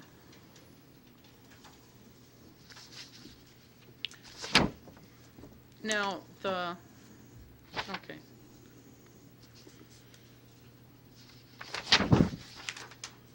Now, under that, I had made a suggestion that we kind of group some of these things, and in this draft, they ended up under here. But one of them, the fold here, C under there, is also number 5 up above. Yeah. Strike that one. I didn't think those really were part of a procedure manual. No. I thought that those could be noted as, recommendations from the vendor As a separate item and list those together. as a separate Yep. item. So I don't think that A through E, now, E. E is that whole testing question. I was just making my You were motion just just on the procedure manual, so we can address skipping the A, B, C, D? E, yes, E. at this Okay. time. Okay. Vote on that Because I would alone. agree Okay. that they need to be handled outside of a procedure manual. Okay, so you've got, your motion is 11, right down to before. Yep, we recommend the The Minnehaha list. County Auditor complete a procedure manual for elections. And Period. did you get a second? Second. You Call the roll. Danielson, Yes? Aaron's, Ellison, Yes. Hogsted, Yes. Pearson, Yes, Rouse, Yes. Warren. Yes.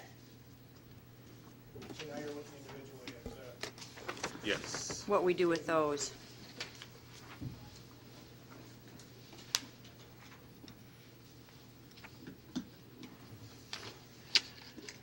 Well, I think A through D were kind of procedure things. They're recommendations that came, I think, from the vendor out of our discussions. I think Bob has already said he plans to implement A through D. And I had made a suggestion, where did I put it? Well, we've already addressed C. Yeah, but we haven't grouped it. This was my suggestion was Here you go. grouping. Here you go, Sue, right Why here. did I miss? Yeah, Ones 5, 6, 7, 11. okay, yeah, the way I had it was vendor ES&S has made the following recommendations which Auditor Litz plans to incorporate. So it's not our recommendations, it's just we're noting that he's already planning to make these changes. so pull that down as a totally. Separate Yes. number. Yeah, like mhm. A new number, yeah, a new item. Including that The fold folding lines, thing that we already, the folding thing, yeah.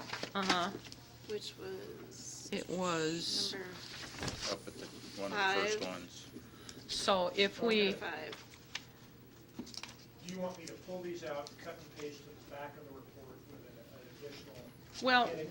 I think we're gonna have a comment section after we get through the recommendations. For now, I will highlight these in a different color that we know. Yeah, we're moving them, yeah. I Which would mean- also include number 5. I had Yes. emailed this Fine. wording to everybody. It's in the packet that Darlene copied for us today at the bottom of the Yep. first page of my comments. And so there's a little bit of change, but, Since we had Go ahead. addressed 5 as a separate recommendation, do we want to take it out of yours? I think we want to put it in here. Instead. We only had it there because it was showing There. there, and we were going to reorganize stuff later. Okay. I think 5, as we redesigned it, should be in place of Your, C, yes. See, yeah. what was 5 should go in there as the third recommendation Third. anyway. So if you can go up and copy 5 from above.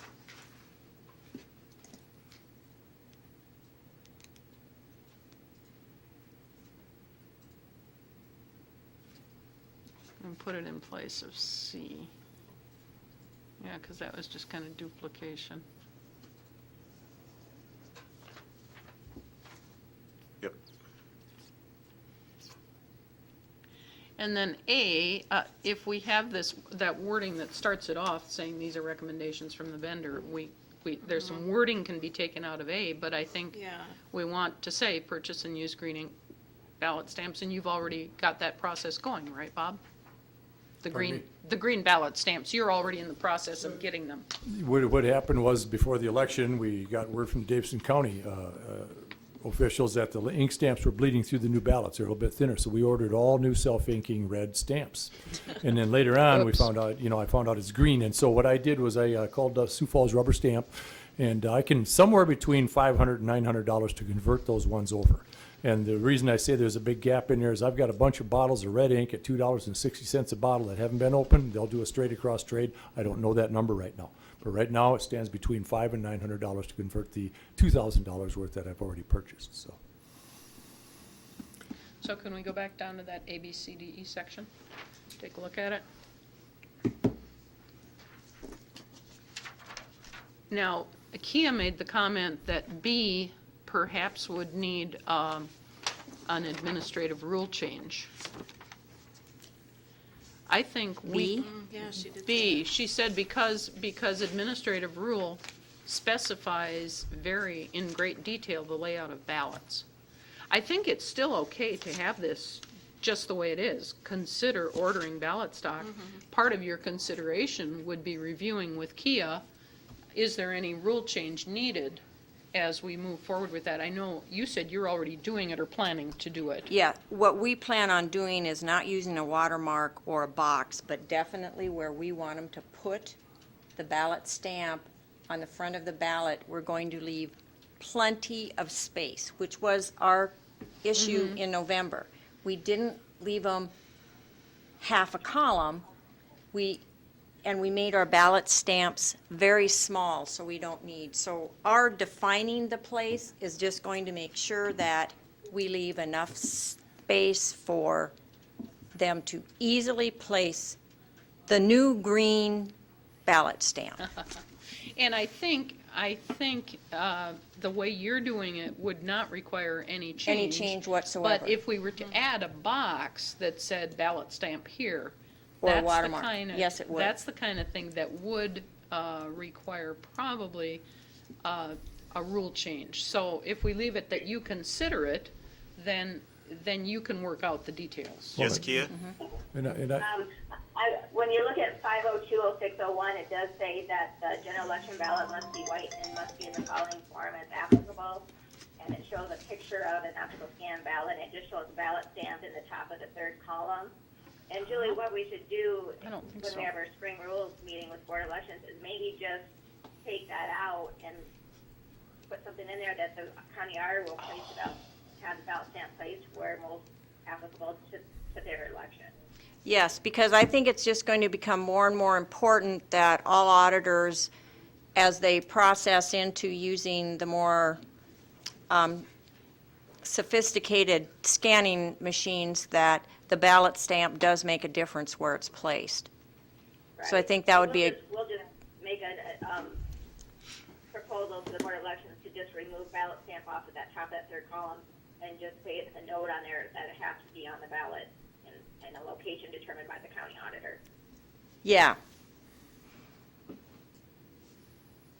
Okay.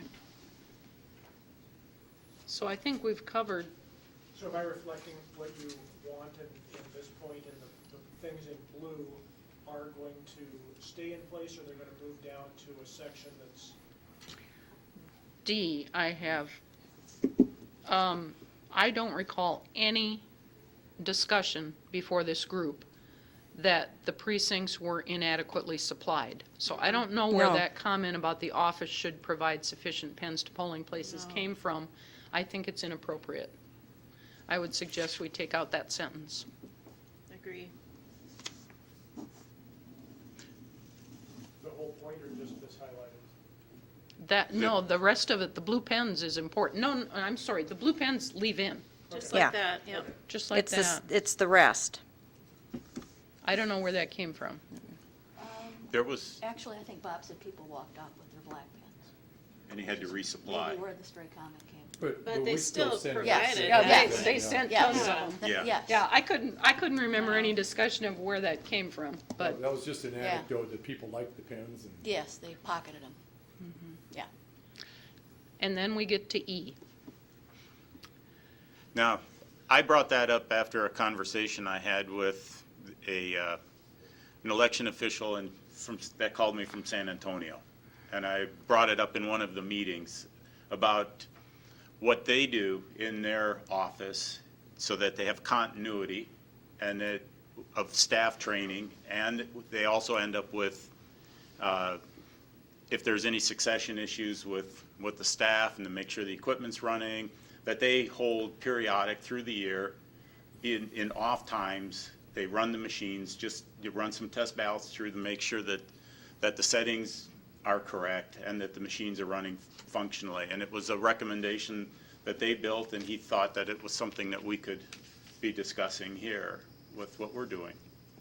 You talked to a he in San Antonio? There was one of the assistant, I was going to say, Election- because the election there's a woman administrator's there a that woman. runs the office, and I can't remember all the names right now, I've got it written down at home, but she assigns Yeah. different staff members to go and do these functions and also monitor things like we're doing right here. And so This- there was something that was suggested, and I just wanted to bring it up, and I know I'd mentioned it in one of the previous meetings, and It does no good. okay? You're not even testing the ballots that will be counted in this election or the programming for this election. If you, do it 6 months before the election, you don't have the programming, you don't have the ballots, there's no way you can check. There is testing that is required by law Okay. before the election, and To a obviously- predetermined vote count. Yeah, and obviously more testing is done than that. I assume that as soon as you get ballots and programming, you test it. So you test it before the public vote, at the public vote, and on election Test it night. to make sure That's correct. ERM's running right. I spent hours down there testing those machines. If we had a change to the programming, I had run all 72 precincts through, making sure everything came out. We hand tabulate the test decks, so we know this is what I hand tabulated, this is what it's counting. If we make any changes, I start all over and start testing again. Okay. And run all ballots through all precincts. And that test is only meant to test that the programming is done correctly to count the ballots. Running extra tests will not make them fail-proof on election night, regardless what you do. They're pieces of machines. They go down, they quit. They've never counted inaccurately, though. And I'd like, outside of what I spoke of, training myself, Lori, Bev, and Kim, to run those machines, become very proficient. We have the same teams run the same machines all the time, and they're paired up, and we also have a cheat sheet on the 850s that we can refer to, but, after you do it a couple hundred times on election night, it tends to be ingrained in your mind. Now, I understand turnover, but I think we've got the overlap and the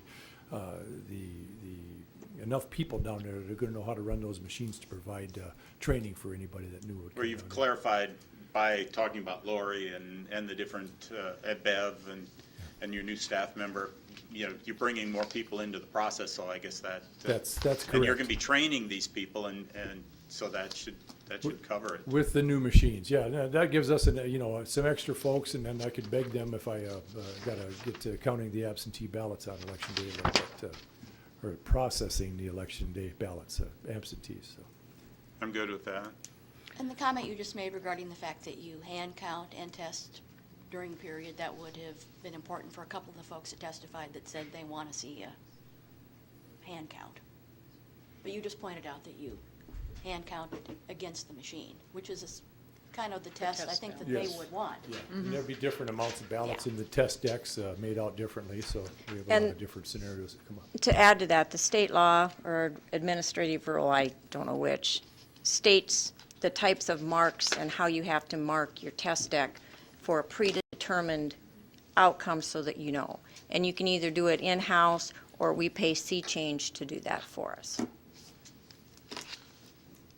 We didn't view the operation of the machines by our staff members as being an issue here. It seemed, that part of it seemed to go pretty good. So do we need a motion to delete that one? Strike To E. strike E. So moved? Second. Second, And we'll call the roll. Danielson, Yes? Aaron's, Ellison, Yes. Hogsted, Yes. Pearson, Yes. Roust, Yes. Warren. yes. We'll move on to number 12. You've moved that We've, to, and be included in the recommendations with the auditor, Well, except didn't we? this, Except the this absentee. has the absentee. I think this is important to leave in,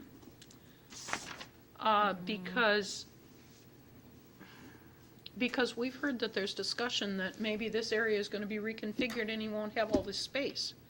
And this space is barely adequate as it is for processing absentees. And part of the conversation in building committee came up that we go to this room next door, and have a screen TV or the possibility of windows looking through here, which, we're losing a lot of space for the absentee opening. It's something that's gotta be addressed before the next one. I'm sorry, I thought we included that No. before, but you're right, we didn't. What if we ended it, though, after it says to include processing absentee ballots, receiving supplies and ballots, and counting ballots, and then leave out the part about the multiple resolution teams, public viewing, and storage of all, because we did cover that. We kinda Kind covered of storage, so. Storage, yeah. Do we cover public viewing? no, haven't yet. it- Because, in fact, in the discussion a little bit ago, we talked about having rope across to keep people from being able to wander through these areas, and that still interferes with our public viewing. How about if you changed it, so, counting ballots with space for multiple resolution teams and public viewing? There we go. Period. Yep. Period, okay. And take, And get and rid of storage out. Take the rest of that Yep. The rest of section. it out.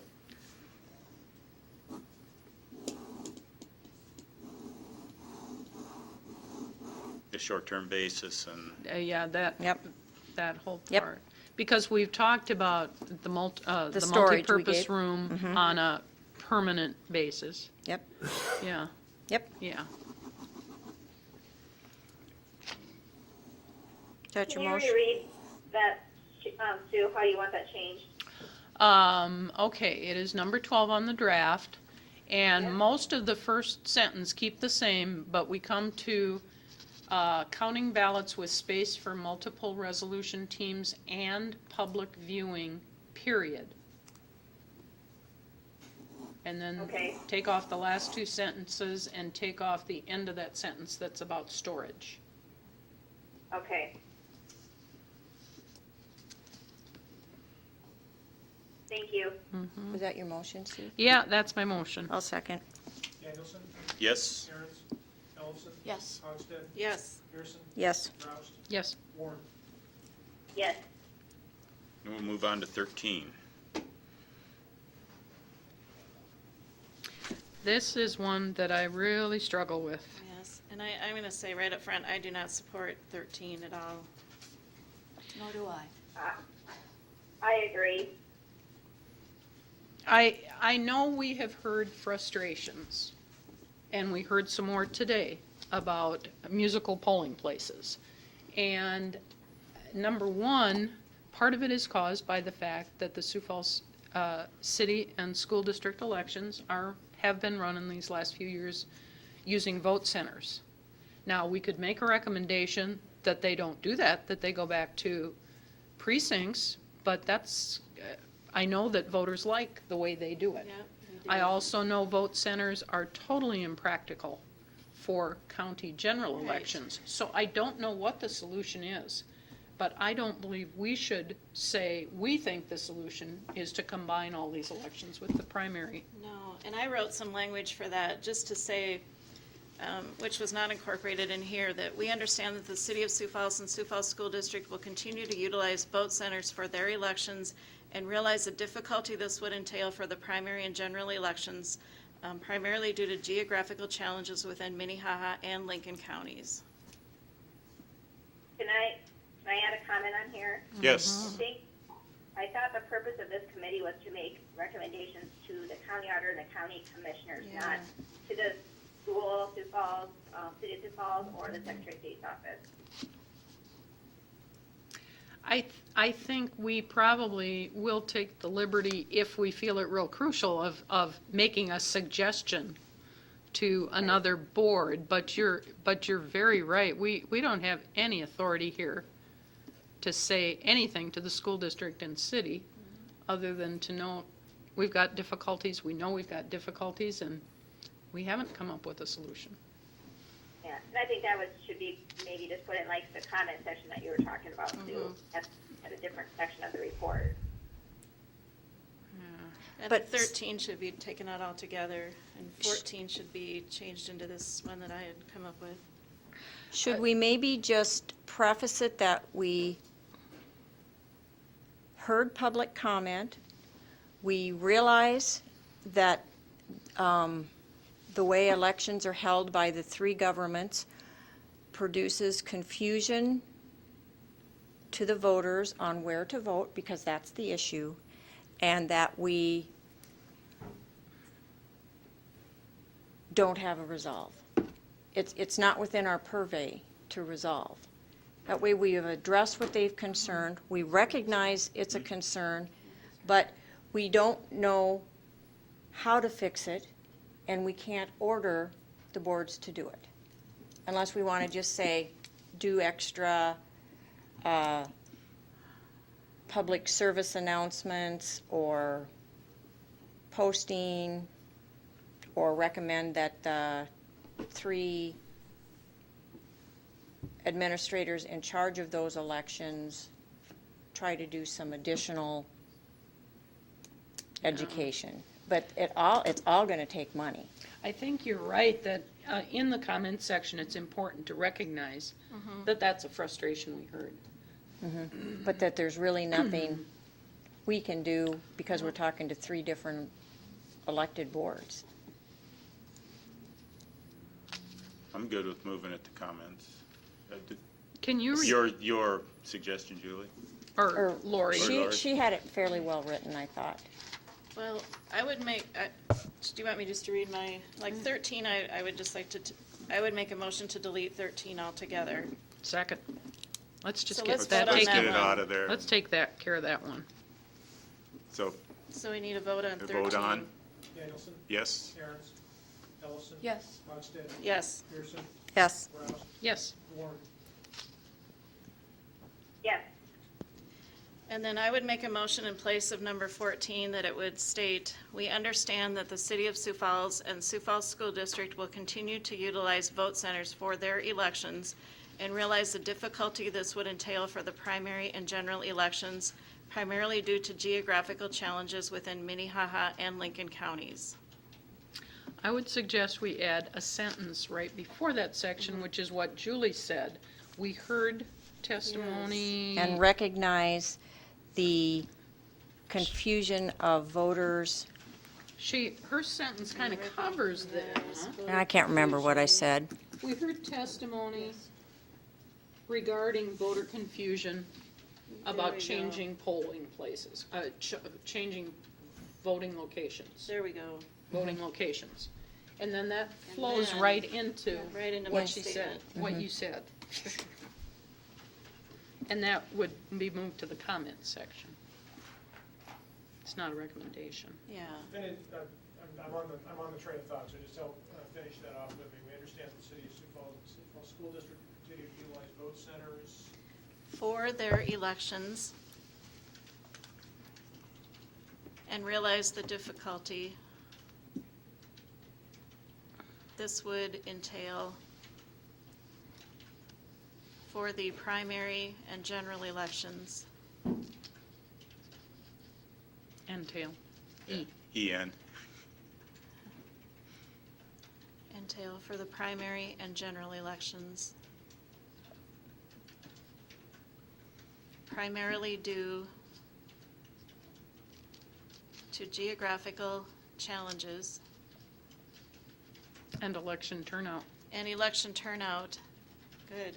Yeah, because that's the big thing. Yeah, With. there we go. Is managing that turnout when you don't know where the voters are gonna go to vote. Within Minnehaha and Lincoln counties, because we need to also think about Lincoln County.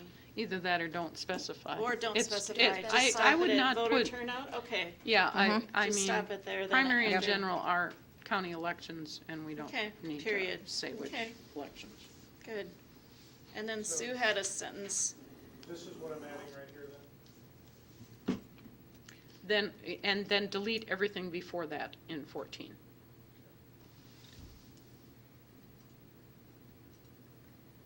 So basically replacing 14 Yep. with this wording.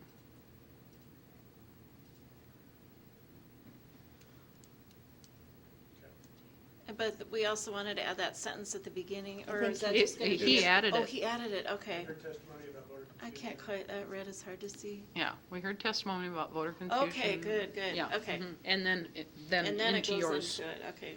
Mm-hmm. Yep. All right, that's my motion. Do we Second. have a second?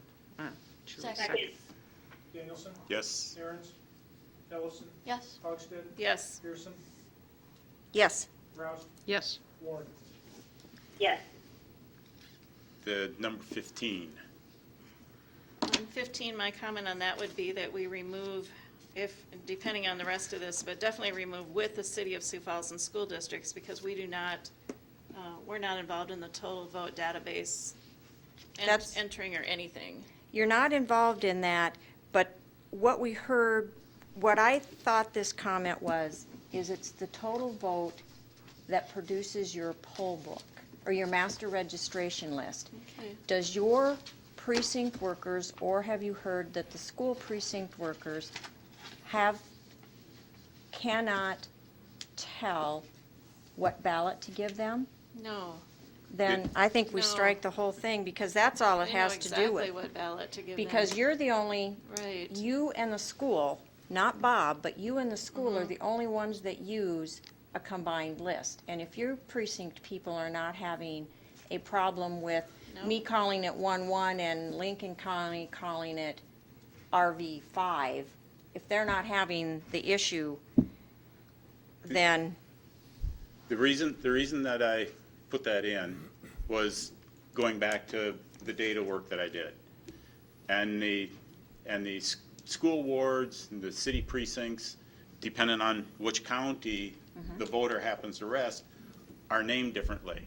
And as a programmer, again, and having had the discussion with the e-poll book people, they talked about that issue of if it's in the same jurisdiction, it should be named the same. So that they don't miss the inclusion of that group of voters. And I- Do they, when they program it though, they do not use the precinct name to And- pull people in, do they? no, Y- there's in- another in- number. Now, according to the information that I got from the Secretary of State's office on the last cut that I had, and I put those examples in the packet of attachments, it showed where, in fact, we could just even take this information right here, one of these sheets, the actual AS400 record.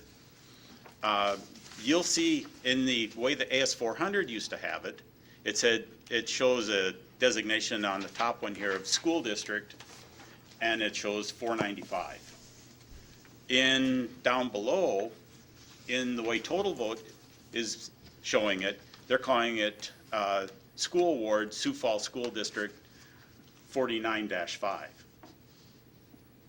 And so in that particular situation, they're not using the number anymore, which it would make a lot more sense as a programmer. You would program to the number as it used to be. Now they have it as a name. And when you went into the city wards, if you look above on the AS 400, they're showing it as a 5.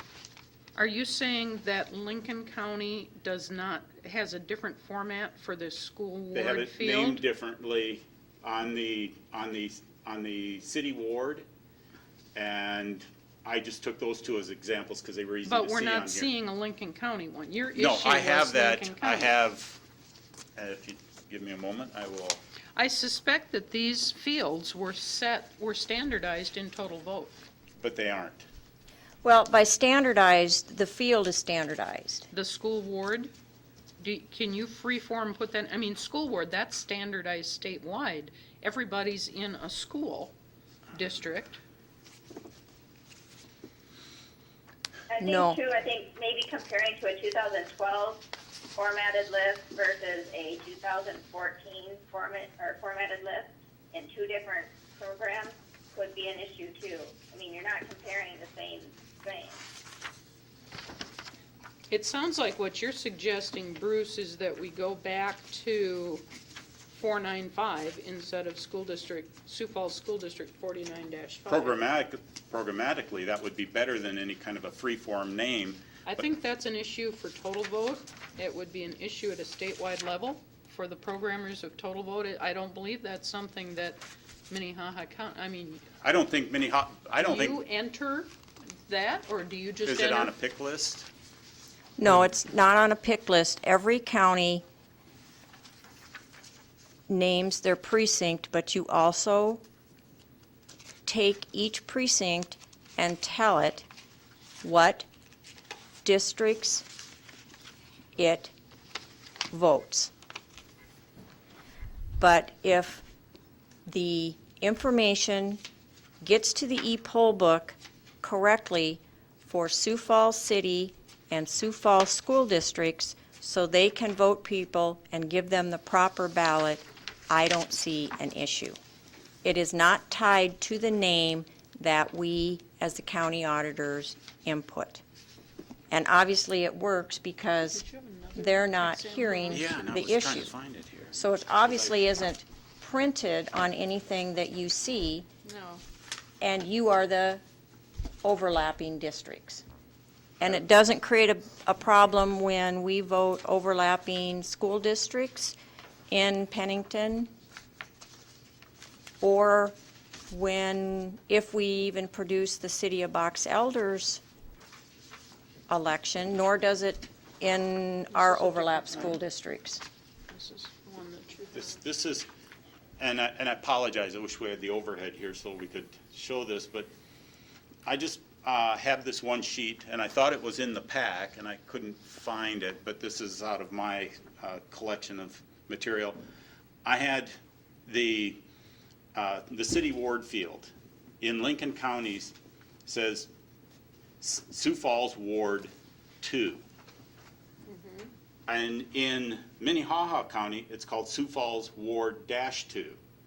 Now, when we are programming a situation, say we're going to go to this ward versus this ward, we would have to know both of those definitions.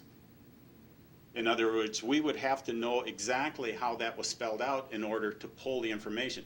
Whereas in the old AS400 system, it was listed as 1 or 2 or 3 or 4 or 5, and it was very easy to program.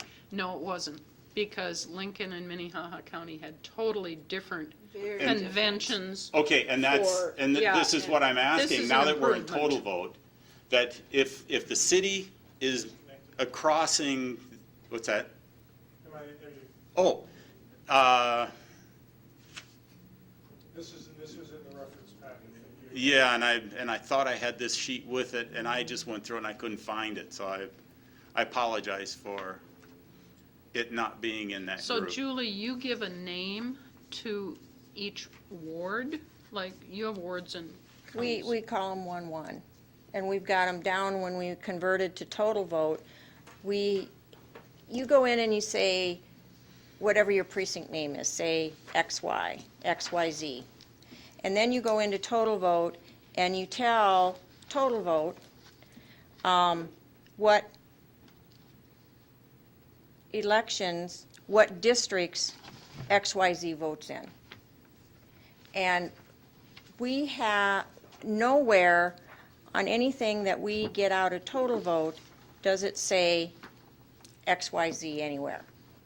There are numbers that are used by ES&S and the ballot down to the precincts. They are different numbers than the number sequence that total votes gives them. They're set mostly up by style because they want to support the vote centers. I would suggest, this sounds like we don't know if there is an issue when people try to program, say, e-poll books. Because we know Total Vote works for getting your registration lists, Yep. you know, getting people to the right place, assuming the street master is correct. Yeah. Maybe this is something that we might request that the Secretary of State's office review for consistency of data. As I said, I know before we went to total vote, there was a huge disconnect between Minnehaha and Lincoln counties. That the numbers were actually backwards. In the state system, what was the ward in Minnehaha County, you had to look at the precinct number, the precinct field in Lincoln County, which made it a nightmare to program those. And this is exactly where I guess I'm heading with this, is if the city crosses or the jurisdiction crosses the county line, as a programmer, so I don't miss something, I would really like to be able to have consistency. And in the example I hear, and I can pass this down to everybody, here's the way Lincoln County has it. But is that the field that you would use? According to To what poll. Dusty Van Balen told me when we were talking, if he's from. Yeah. He's no longer with the Secretary No, of but State's office? he's dealing with the e-poll books. So I'm just saying, from my looking at it as a programmer, I wanted to see consistency across the counties for the same jurisdiction. I mean, the same Then area. this is that- not something to talk to Minnehaha and Lincoln County about. That would This be is- Secretary of This is State. Secretary of State. And- Lincoln and Union counties have the city of Beersford. Yep. with We the have county boundary overlaps. running right down the middle of the street. I don't think it's appropriate for us to say anything on this telling Lincoln and Minnehaha they should be Consistent. But if that normalizing could be data. something brought up in the discussion with the Secretary of State's office, Kia. It's not even Yeah, in I mean, this, I mean, we can certainly recommend it, and we'll visit with them, but again, the county auditors are in charge of their voter file. Well, and that's why I brought the two county auditors into it, because of And that very. Lincoln County is not, are they present there at the meeting? Not at the We moment. lost them. No. Yeah. Marlene was here, but she left. well, and I don't know, I could be wrong, but again, it is an elected official's voter file. Our drive, our charge is to have an accurate voter registration list to provide to those jurisdictions having elections. We can do that, and we did it even using poll books. So I don't want to go in and mess with total vote. So I don't know if the Secretary of State can go in there and mandate well, I suppose they can. You can't mandate what we call them, and there's a reason, But if a city. only in the minds of the county auditor that has to deal with the precincts, the reasoning why you label anything, any precinct, anything. And there's only so much Yeah. data space in there. So I don't know if it's even under the purview of the Secretary of State's office. Because I don't see that anybody has any a problem with it, including getting the information from Total Vote into an e-poll book. Because those jurisdictions that use those combined lists aren't saying they have a problem, and we have not. Well, everybody I've brought this up to so far in the discussions I've had, they didn't even know that this problem existed. Something that I found, and I am just asking if it can be looked at to prevent problems in the future. Well, from the Secretary of State's position, we won't be telling a county auditor how to name their precinct. No, but if within a jurisdiction such as the city of Sioux Falls, to have, Jurisdictions have to work together. right, and just working together. I mean, right, so it's not something that our office would direct two counties to do. I mean, I think like Julie said, you guys, the county auditors name their precincts. There's a reason why they name them what they are. And I know if there's jurisdictions that cross over between two counties, I guess I don't know how well the auditors work when they're doing that. Like in Union County, I don't know if they work together when they name them or not, so.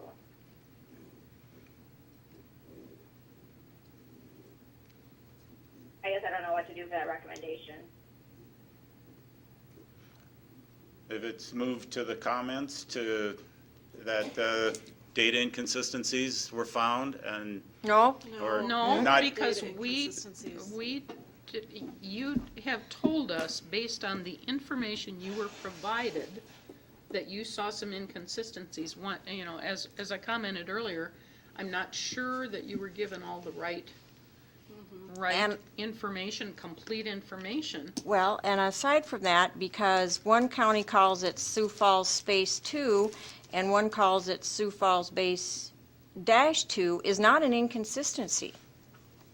It is I consistent. agree with Julie and Sue there. Yeah, it is consistent that in Minnehaha County, it's SF2, in Union County, or Lincoln, excuse me, it's SS-2. There's not an inconsistency, it's not wrong, It's Ward 2. it's Ward 2. It's however they decide inside and I don't know, I'm not a programmer, but inside total vote, I can call the Sioux Falls City and say, I want a list, or the Secretary of State and say, I want a list of Sioux Falls Ward 2, and I can get it.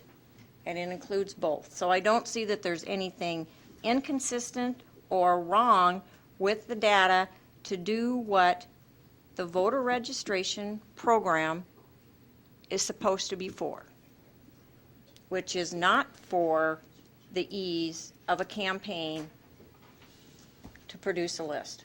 It just isn't. That's not our charge. It's nice that we can produce one for you, but you can certainly go in and do it by hand. I mean, it's just not our charge to make it easier for programmers to pull out data that they need when we are producing what we are charged with by statute. And there's so much more tied into how you name and label a precinct, and we are still preparing the lists accurately, because we have not heard that we are not. I would move that we delete number 15. I would second. That's why we have roll call votes, they don't all have to be unanimous. what's that? The votes don't all have to be unanimous. Move to delete 15. No, Danielson? Yeah, there is, okay, Danielson? no. sorry. Stearns? Ellison? Aye. Hogsted? Yes. Pearson? Yes. Rouse? Yes, Warren? Yes.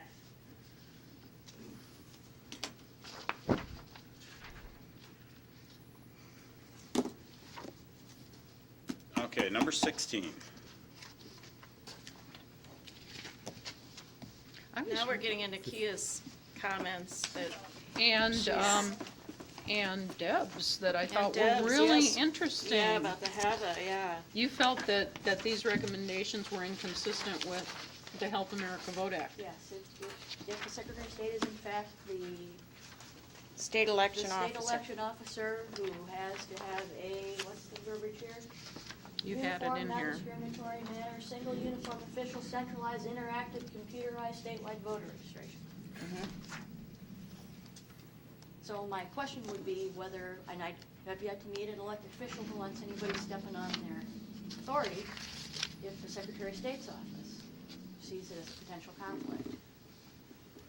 I'm sorry, I can't hear you very well. You're like going it. Or you're kind of facing away Oh. from your, I'm sorry, one of my comments was with regard to Section 303 of HAVA, that each state, acting through the chief state election official, shall implement in a uniform and non-discriminatory manner a single uniform official centralized interactive computerized statewide voter file registration list defined, maintained, and administered at the state level.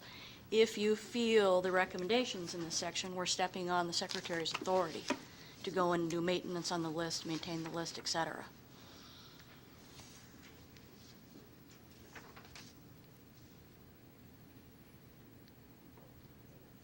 I'm sorry, it was just really hard to hear you. I don't know why, I'm not sure. Is there a question for me on that? Yes. If you repeat that into the microphone for me, I couldn't hear that at all. Okay, if you can find my comments too, I think it's on the second page of comments, under number 21. but the basic, yeah, that's Deb speaking. But the basic comment is, Kia, do you believe that these requests, that the auditors give approval before changes are made to the voter file, do they conflict with HAVA, which states that the Secretary of State is the chief election official and holds the responsibility for that file? We are the depository for that file, and what's required of us is for federal elections, we have to be able to capture that file on those dates so that they know exactly what that voter registration file looks like for those federal elections. In state law, the counties are in charge of their voter file. I've not heard that, this is Julie Kia, I've not heard from a county auditor's standpoint that we've had issues with either a county auditor or the Secretary of State making, number one, a county auditor cannot make a change to total vote, and any total vote change is kind of a change is made kind of at the masses' request. So I don't know that we've ever had an issue when, certainly when you go through a new software program, you're going to be making changes until it's satisfied from the acceptance level to the programmers that you're contracted with, but it just seems like they're all unneeded from an auditor standpoint, because we certainly don't want to go back to having to do our federal report for the EAC by hand. Right. Which is the biggest drive we did to making total vote, as well as to fit the National Voter Registration Act, that we have one central file. Yeah. And it be a live file. We have to have one central file. Yeah, but I've not heard from even the Secretary of old or new, or from county auditors, that there was any program changing that we weren't acknowledged of, that wasn't an improvement to the system. And I don't feel that, what are you going to do if we make a recommendation that there's 66 county auditors that give approval and you don't get 12? We can't even get all the county auditors to respond to some of our emails, let alone an approval to and if they don't like, we try and maintain and program total vote to the majority of the county auditors, and we, as a big county, certainly can't tell you what is needed in a small county or vice versa. So we've tried to make total vote accommodating to members or counties of all sizes. And yes, are some things a little bit more cumbersome? Yes, they are, but I wish I had my mainframe back, and they took that away from me. I think where this was generated from was, Bruce Danielson and Bob Libb sent that email out to the county auditors, and at that last in-person meeting that I was at, Bruce handed out all of his data mining papers and a list of all these emails coming back from counties with problems. And I think what that was related to is when a new voter or an updated voter is being sent, like submitted by the county auditor, it goes through that Melissa data, who standardized the data, that comes back. And I think some of those county auditors weren't liking the address that was coming back. I think the big thing was on, county's file. But I think too is, I agree, any programming changes that were ever done we always had a test group of county auditors in the past, and I think they did with total vote. And they actually would I'm assuming in the last 4 years, they let all the county auditors know if they were going to be making a program change. Well, and you can override on a county's input, you can override anything that Melissa puts in.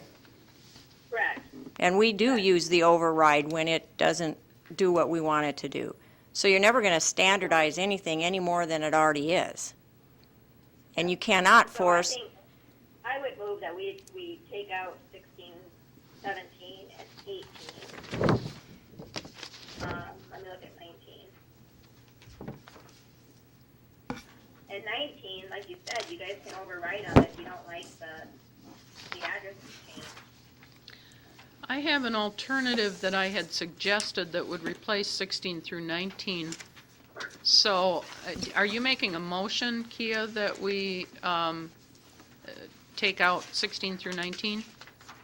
Well, I just pulled out your comments. Let me look at those. Maybe we can amend them. But I think it would be cleaner just to take them out and then talk about what we put in place. Either that or start with what we suggest replacing it with and then take them out. okay, let's just walk through your comments too on your changes. I just pulled your sheet out. So. Okay, I had two recommendations that my idea was they could replace 16 through 19. One is a request to the Secretary of State, because we really can't recommend anything or ask, or tell the Secretary of State, but I have it termed as we request that the South Dakota Secretary of State review the functioning of the total vote system. A substantial number of auditors have reported that the street master function is not working correctly and sometimes changes voter information entered by auditors, resulting in incorrect precinct legislative district assignments. That is based on the feedback that Bob gave us last meeting from other auditors, which I felt was very significant and seemed to give us a very consistent message that there are problems. And then my second, go ahead. Can I comment on that real quick before Yeah. we move to the next one? Mhm. I think so because how I understand is when auditors submitting a voter record, that the Melissa data information comes back and on the screen, it will show them what Melissa data is going to change it to, and the county can override that. So if the county's not looking at that and just going through and just submitting them and not paying attention to maybe what's on the screen, I think that could be some of the problems. And another problem is, we're going to do a day training on street master and total vote in April, and I think maybe that will help a little bit too, because it's just going to be focused on those two pieces. And yeah, I understand that, and really what you're doing is what I'm requesting here. I felt like there was a problem that had been identified that goes across many counties, and that it was worth noting. And it sounds like you're already working on the fix for it, but I still think it's worth noting because that was pretty significant testimony that Bob presented to us. Yeah, I agree, but I think we take them out as not recommendations, but Yeah. as comments. Yep. Yeah, I definitely would put it in the comment section. The other one, my recommendation that would replace 16 through 19, and to me kind of consolidate them, is we recommend that whenever any changes are made to voter records by total vote, a report be provided to each auditor listing the before and after values for any fields which have been changed. Now, I'm not talking about when you enter a new voter and it comes up with, here's the standardized stuff. It's if there is any maintenance done at some point in the future that would come back.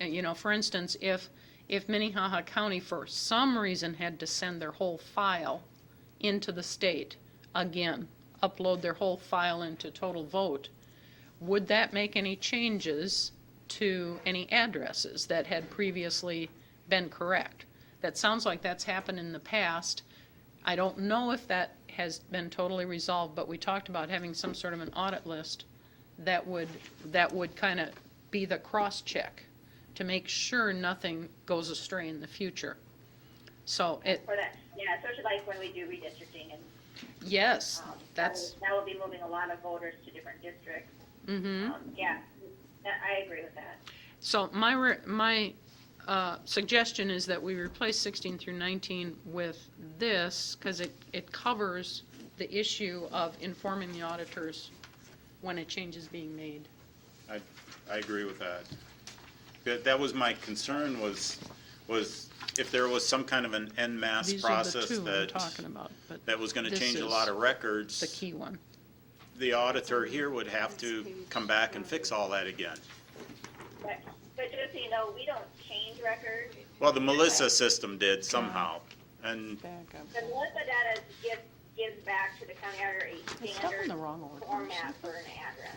Just Like take it. SP for I think street, that's the one so without that the- everything is consistent. but it didn't, It's so- this there one was some right here. process that This was one right happening during the conversion, and then multiple attempts to fix it afterwards, that, Yeah, and that's the thing too, that I don't think it's just the conversion process that was the issue. I think there's some auditors that weren't able to provide enough time to go back and review their complete voter file.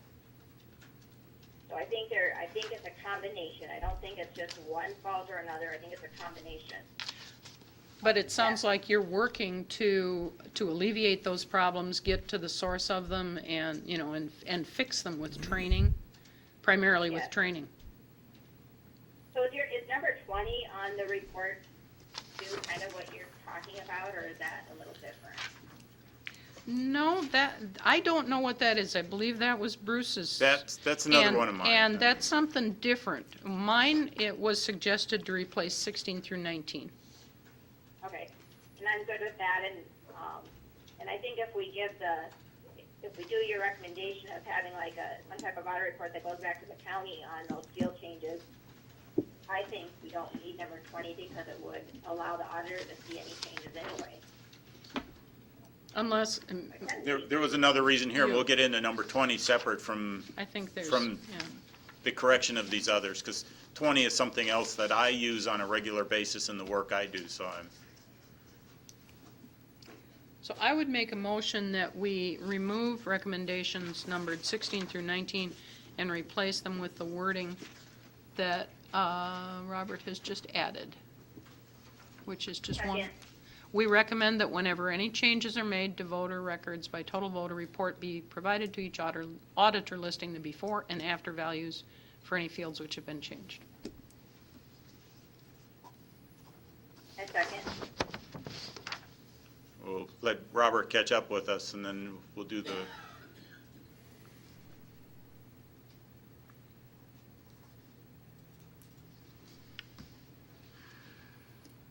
All right.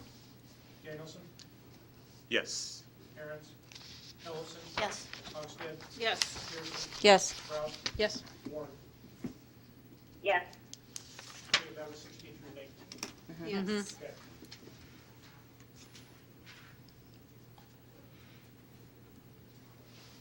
What I was asking for in number 20 was, I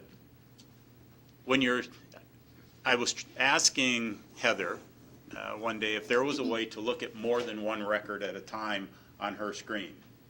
And my assumption with the question I asked her was, no, there is no spreadsheet look at total vote. You know, in other words, seeing across maybe 10 or 20 at a time that you could scroll down through her county voters so she could see if the street master or the streets or the families or, you know, different ways that you can sort it as you do a spreadsheet. And normally you can do this very simple in a table view so that she could see what changes there might have been or inconsistencies in a neighborhood. And so instead of going one view at a time, when you don't realize there's a problem. In the work I do, I audit things looking at massive flows of data across on a table, and I can see inconsistencies and changes. Julie, can you search, for instance, on an address or a street name, and then you get a list? There's reports to do, especially to check addresses. I don't know how to pull them personally, but I know there are. As well as you can take the file and put it into an Excel spreadsheet and do your sorting that way. And you can do searching on most any field, can't you? Yeah, that was Okay. one of our biggest requests, because you not only have to be able to search by street, but we can produce reports, and I just wanted to make sure that Yep. functionability was in there. and you can always take total vote to an Excel spreadsheet and do it any way you want. And Okay. that's the information that we format when we give our lists out to voters, or to campaigns, is we put it in an Excel spreadsheet, very easily to be So I sorted. think that's more of a thing that we'll focus on in that training, so that auditors are aware Yeah. that is an option. I'm good with that. Do we just strike this? Is that a motion? Yes. Yeah, I'll second. It renumbered it because I Yeah. did a new one. there. So you moved, I second, that we strike what Yes. is now number 21. Danielson, Yes. Aaron's, Ellison, Yes. Hogsted, Yes. Pearson, Yes. Rouse, Yes. Warren. Yes. I believe we're done with our list of recommendations. Does anybody need to take a break for a few minutes? This is kind of got. That wouldn't be a bad Well, why idea. don't we do that for That's 10 good. minutes and, Is it possible, Robert, for you to print out that list of recommendations now so we can see it all at once? Sure. Do you want understrike, I'd pref- overline and understrike? or I'd you want a prefer clean copy? just the final version. that would be much easier. I would too. I will do that. Give me 5 minutes. I'll clean it up. I'll get a Mhm. new hard copy to each of you. Yeah, just the recommendations section, because now we want to organize them. And before you do take a break, there were two things you mentioned, Sue, in this, from this page Mhm. of comments. I think a second one was a comment. Yeah, it was the one right above the one you, on my paper. It's the one right above, I believe, that request to the Secretary of State. Yes. That would be more in the comments section. That's what we need to go back and kind of see. Okay. Okay. All right, I'm gonna go get a snack. I knew this was going to take a long time, but I think we have accomplished a great deal. Oh, I love it. And if we can get this finished today, and I think we're close. I think so. We need to try to find Joel. He was going to be in court. Okay, in the afternoon? All day? also. I'll check again. Oops, I missed, somebody Find out sending he's on comment. Fox News. What's that? Did you find out he's on Fox News? Thank you for all of your time on the.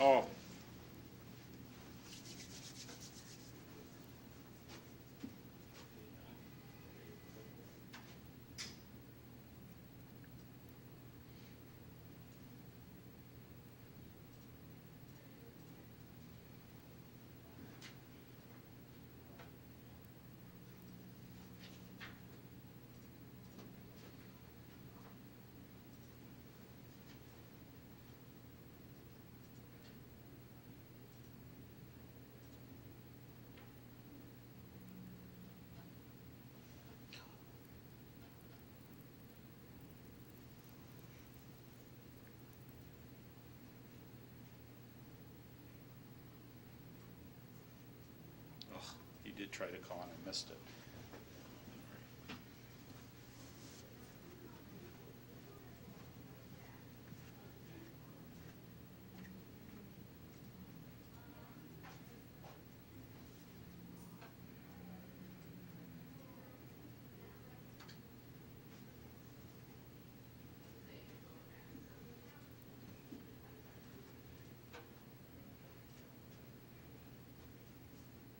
How are you feeling about it?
amazing you don't need a mainframe as a keyboard.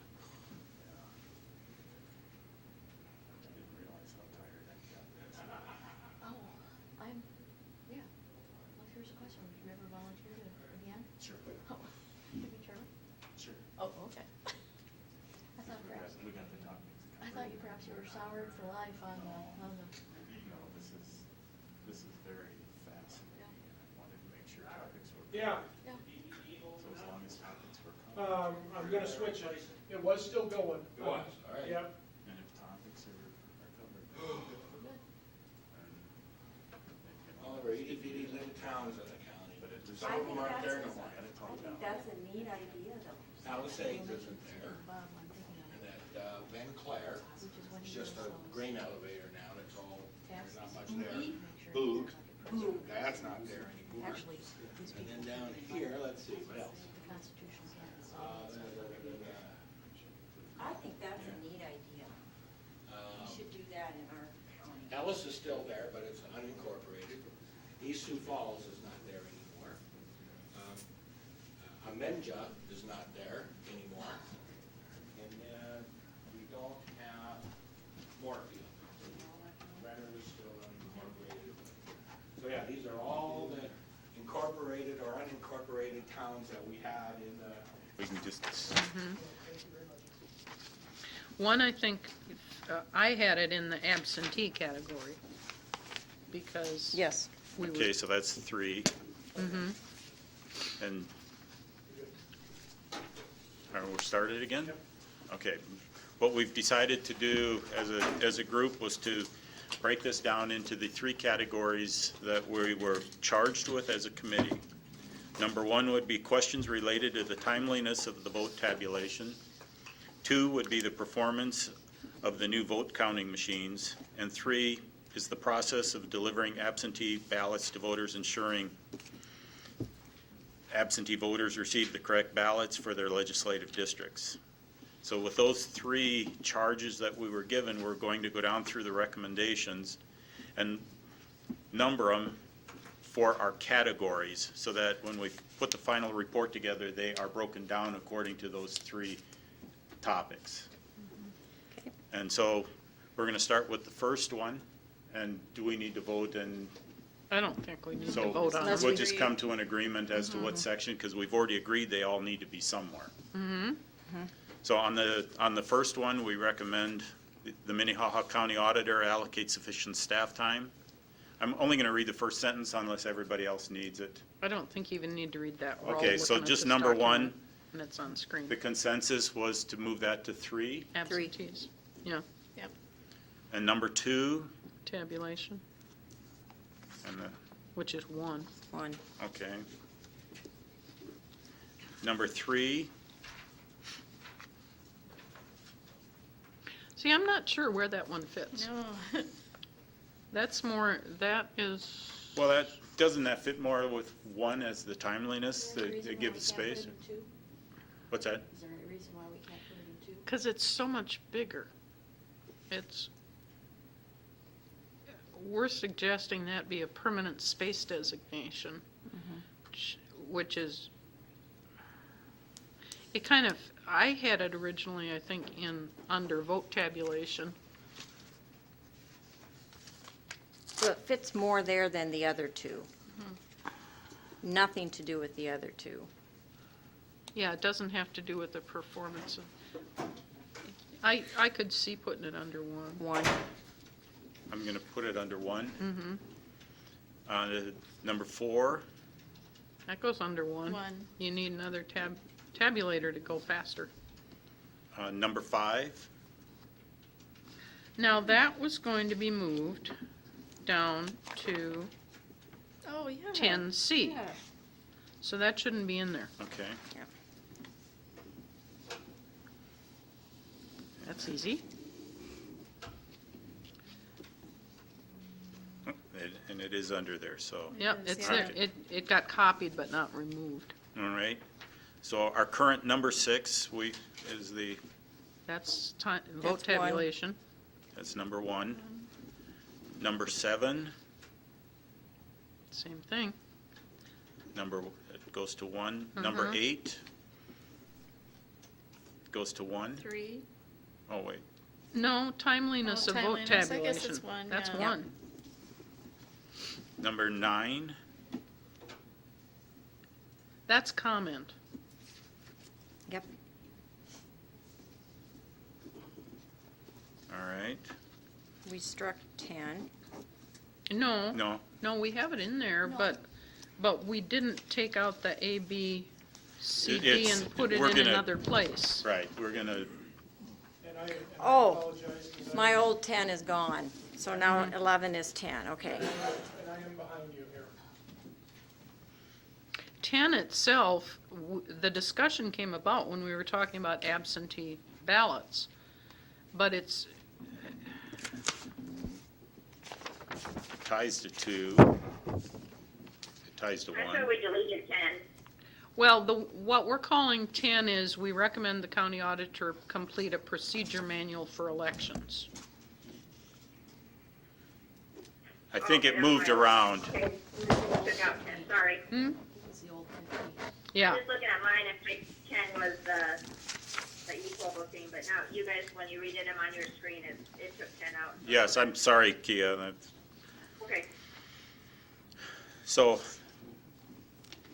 under one of those 3 charges, it would make the timeliness probably work better, but the performance of the new vote counting machines, the reason this came up in the first place was talking about absentee ballots. okay? There wasn't That was anything written, specifically yeah. the discussion that there needed to be a procedure manual for absentees. It's more wide-ranging than that, but if we had to put it under one of the 3 categories, Then probably, yeah, that's where it started. Okay, so move it to 3, either that or, have it listed under each one almost. well, no, I was gonna suggest we have things that address those specific things, but, then these items are something about would be beneficial for the entire election process or something like that. And that one about the multipurpose room, number 3. Yeah, Our- put under general, our- maybe add a 4, Yeah, a 4 would be, Yeah. general election process. yeah.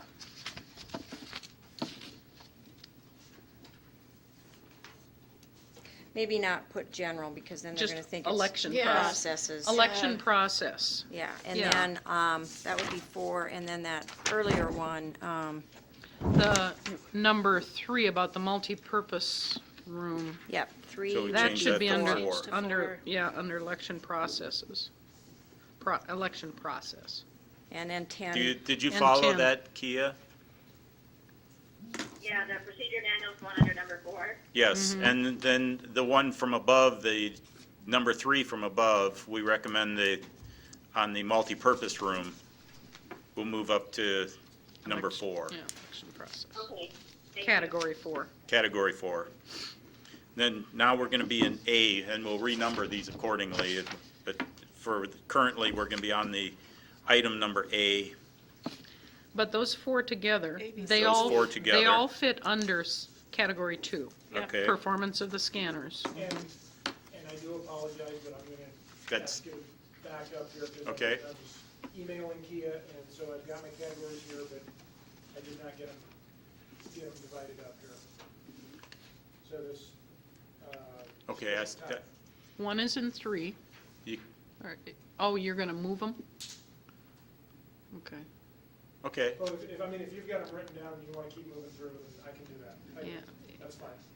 I think we're all keeping track of these, so yeah, we'll compare the list when we're all done and keep things moving. Okay, so now we've got all the A through D that are lettered, we've moved to 2. 2. and those can be numbered as individual recommendations too. Yep. So, Okay.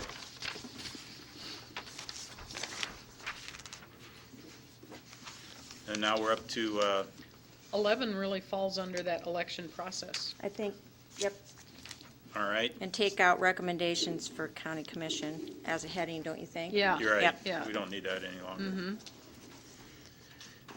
And so then we're at number 12, And that's a comment, but we don't need that heading. we can get rid of the heading and comment. Okay. And then, we're at number 13, Kia. We'll get rid of the heading on recommendations for Secretary of State. What do we want to say? I now have Joel on the line, so. Hello, Joel? Well, good. I will bring you up to speed quickly. We've done the recommendations, and we're right now categorizing the recommendations under the three I think levels just of the leave it as a charge comment. that Sue? that 12? we've been Yeah. assigned to. Yeah, the recommendation for the Secretary of State. And It doesn't wondered really if you fit under were the available, others. I'd put you on Right. speakerphone. So a comment. And put you underneath my microphone so you could hear what we're doing. But we can try that. I think that 13. Okay. All right.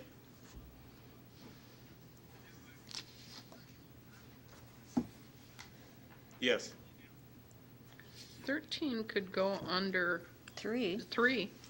that's where it created. Mm-hmm.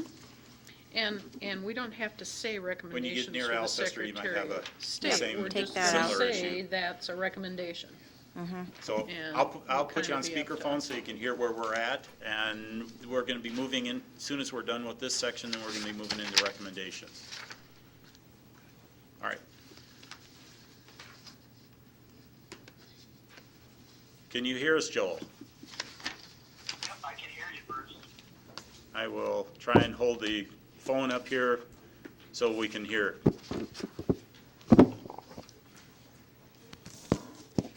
So we'll move forward.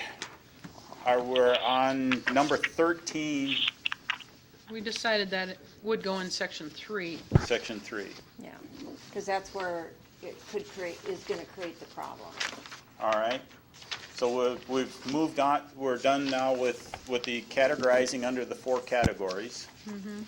I had made some comments, and I don't know if you feel it would be appropriate to include it in comments, but about the causes for voters receiving incorrect ballots.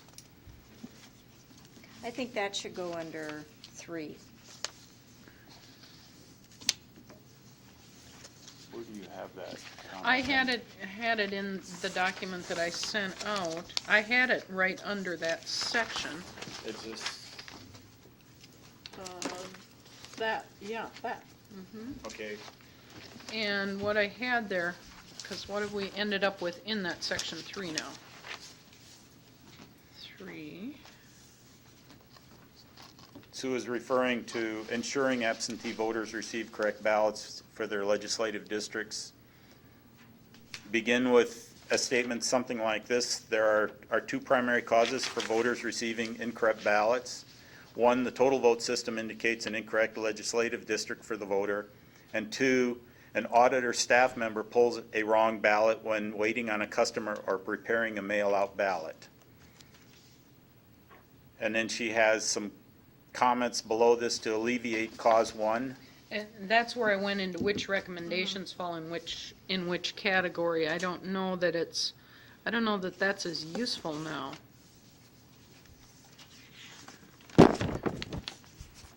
And maybe that's not necessary, but We've addressed them, we've just allowed them in. yeah, we have them in a couple different one of the reasons I put that there was there seemed to be some confusion early on.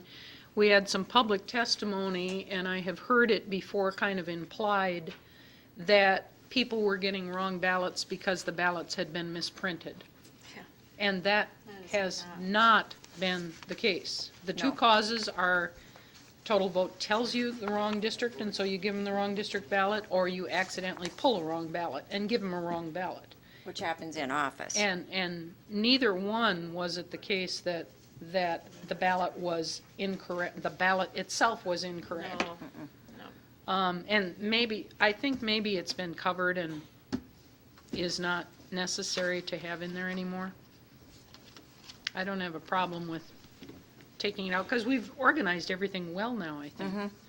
And we've hit all the main points, the procedure manual, the things with total vote, Yeah, I guess I the street think it's master. I Yeah. think it's probably good as is. Okay, so we organized things.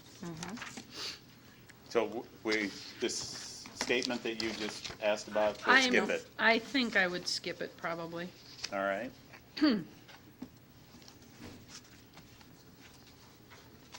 So should we move on to definitions, or should we do the discussion and background?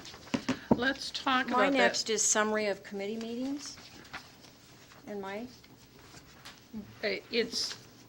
That's pretty much, they just summarize what was on the agenda, I think. And referred us to, That's on, so then we're on discussion and background of recommendations? Yeah, Okay. and that's where Deb has. On my original comments, I just suggested that we rely on minutes and the video as opposed to Can you be having. closer to the mic? Sorry. I would agree. Okay. Start over though. On my original group of comments, I suggested that we rely on minutes and since we also have video, instead of making, and that, at that point, staff go through and have to pull out from minutes comments and expand on them. Yeah. Or sort of a narrative. I just don't like the idea of a narrative in general. Since so much of this narrative is pulled right out of minutes, Yep. I think the minutes speak for themselves. Yeah. I concur with Deb's suggestion. I do too. I do too.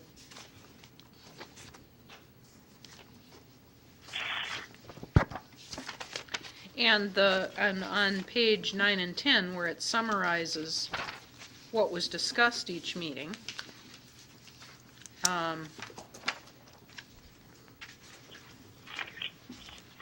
that kind of would direct people to the right place, I think. Do we want a motion? If you want a motion, I would make a motion that we remove the section discussion and background of recommendations. Second. Which goes to page 20. 10 through 12. Danielson, Yes. Aaron's, Joel? Yes. Yes. Ellison, Yes. Hogsted, Yes. Pearson, Yes. Ralph, Yes. Warren.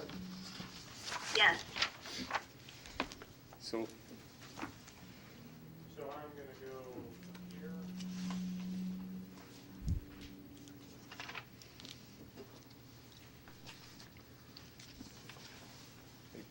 all the way down to page, 20. the top part of page 20.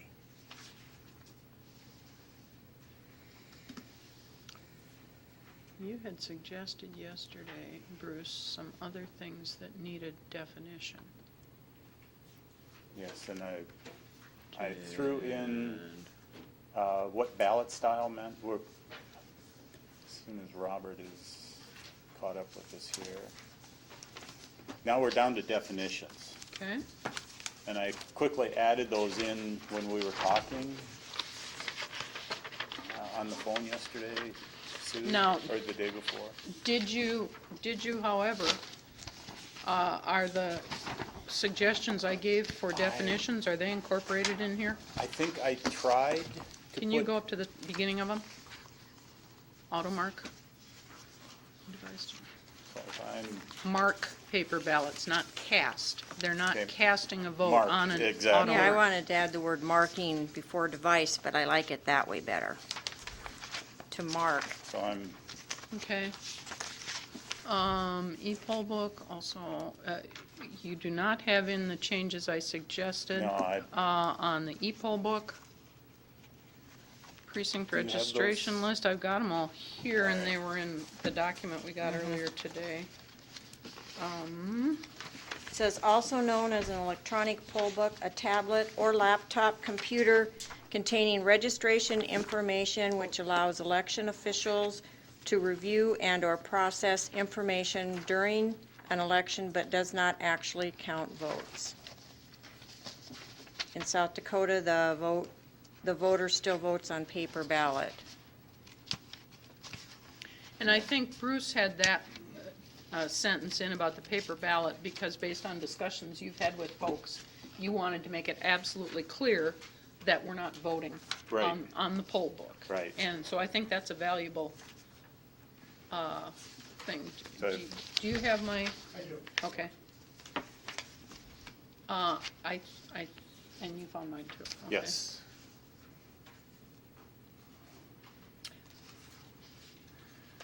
No, e-poll book. You're correcting e-poll book. The one right above it. Yeah. You know, there's a definition in statute for e-poll book and for poll book in Title 12.1.3.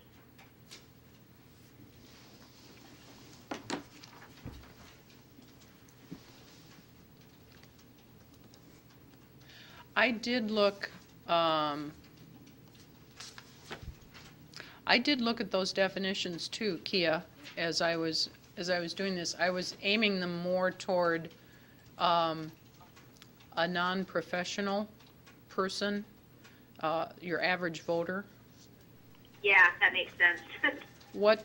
Where did you say the definitions were? 12.1.3. 12.1.3?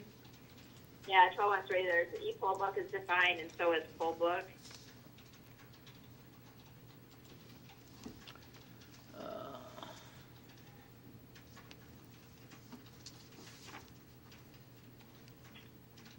See, and poll book, what you have, what is poll book is not what you were putting in there. What you were talking about was really a registration list. Because the poll list is the list of all the people who actually showed up and voted in numerical order. The registration list has the voters eligible to vote at that precinct. Okay, that's all the of them technical, yes. in alphabetical order. And so that's, I hadn't heard it referred to as the registration list. that really, yeah, because that, Could, I that- saw when you, The e-poll book combines them both. yeah, it does. Okay, so in place of poll book, I had precinct registration list. Or I renamed it. can you put, also known as, because we, You don't want it to say poll book. Okay. No, Because that's that's, All right. that is a different thing. That's That where is they the list of- sign. That's where they sign, and it's the list of the people who came and voted that day. It's two very different, okay, it's your cross-check. okay, In a regular election, you have a registration list, and then people come in and they sign right, the poll book or poll list, and then you have confirmation of how many people were there to match against the number of ballots. okay. So, but it is a cross-check, so they're two different I things. just wanted to make sure that that was brought in, so that's, if you, under e-poll book, could you state that it's an electronic precinct registration list and Yeah, then it ties the two back yes, together? electronic precinct voter registration list, because it's There not we go. necessarily precinct. That's But right. you're right. Electronic voter registration list and poll book. Yeah, that's pretty much how it's defined in that statute, Mm-hmm, e-poll book. yeah, That makes me feel a lot better. That way it Yes. answers that question that That's people good. keep asking. and then precinct, that one looks good. And then precinct registration list, I changed that to up, and maybe this is just wordsmithing, a paper book, because I was contrasting it with the e-poll books. A paper book listing the voters eligible to vote at a particular precinct. Okay, That's,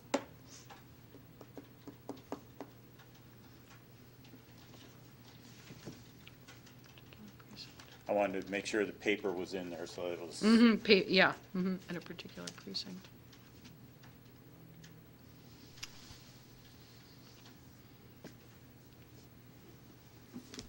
Ballot style. we've had all these conversations about ballot styles. How would It's all we- through this process, and it was confusing. It's a unique and individual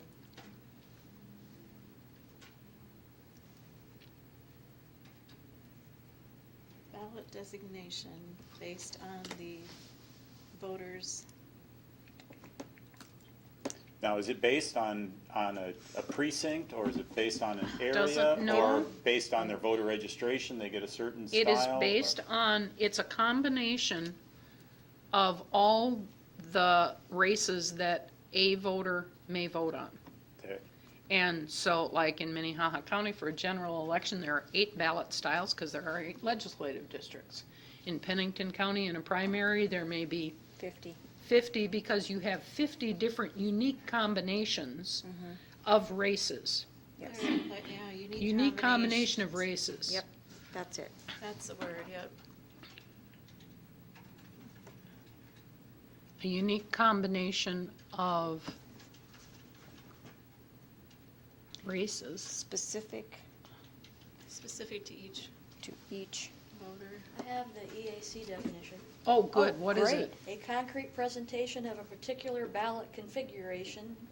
Discussion, a given ballot configuration may be realized by multiple ballot styles which may differ in the language used, the ordering of contests and content choices.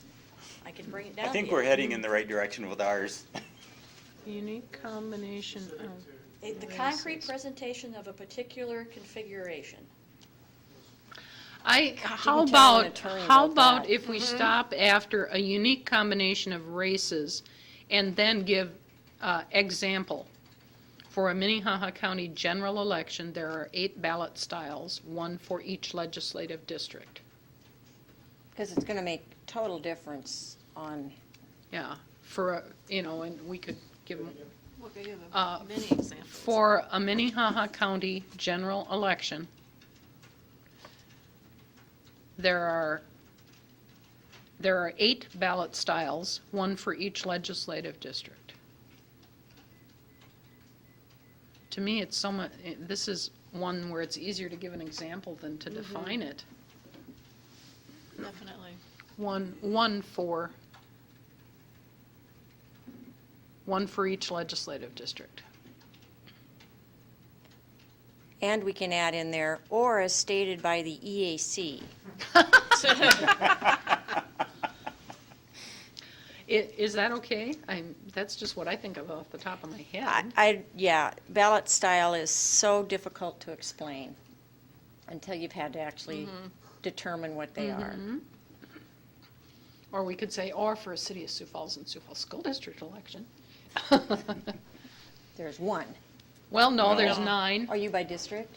Oh, We have yeah. 9 in one election and 6 in another. people inside the city, people outside the city, in the people school in and out of district, and out of the school, and yeah. I think that's probably good. Yeah. Now, precinct-based voting, what did I have down there? I had Do I need voter- to read that to everybody as to where we're headed? Joel or Kia? I'm good. Yeah, I'm okay. All right, thank you. For precinct-based voting, I put voters are required to vote at a specific polling place based on their precinct registration. Yeah, I like that. Yep. And it is not the case that you only have one ballot style at a precinct. You can have many. For a primary, you'd have Democrat, Republican. Oh, for primary, sure, Independent. yep. For a general, you may have a precinct that's in more than one legislative district. For combined elections, like for a combined city election, even when we had precincts, you had people inside and outside the school district. Yeah. So there are lots of cases where you have more than one ballot Style. style. Definitely. Who's required to vote is specific. Based on their precinct registration. I didn't know if it should say precinct registration, voter registration address, How about just voter registration? based on their voter registration. Yeah. That I just think leave it would be at that. better Yeah. than what I had. Because everybody can relate to voter registration. Can you put the, you made one statement there about it could be multiple styles in a precinct? I don't think they need that. Okay, I don't think that adds. all right. Super precinct elections, take out the word in. That one I kind of rewrote entirely. Because as it was written in here was not really accurate. And I gave a little history. An experiment used in past Sioux Falls City School elections where precincts were consolidated into a much smaller number of locations. 3 to 5 regular precincts were combined into one super precinct with one precinct registration list. Voters were still required to vote at a specific polling place. And I don't remember that 3 to 5 is exactly accurate, but it was sort of in that neighborhood. Because I know they went from like 50 to 20 super precincts, something like that. That I'm good with the change that you're recommending. yeah, that is a more accurate description than what was in there. Because what we really need to say is that they're still required to vote at a Yeah, specific that was the polling key place. thing. Yep. They were sent to a specific polling place, and then 2 months later, they went to the primary and went back to that place, and it was the wrong place.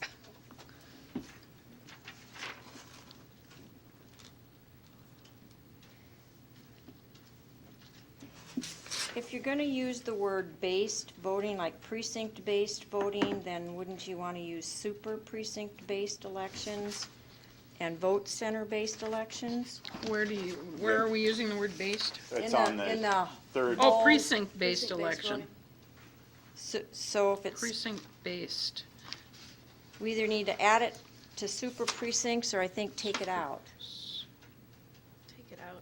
Should we just say precinct elections or precinct Voting, voting? and then super precinct voting, and then vote centers. I like elections better, because If that's you the have- term that's been used here. Okay. Super precinct election. I think precinct elections. Precinct Well- selection? Yeah, precinct elections, super precinct elections, and vote center elections. And that would tie the Yep. three together very succinctly. Okay, Yeah. that does sound better.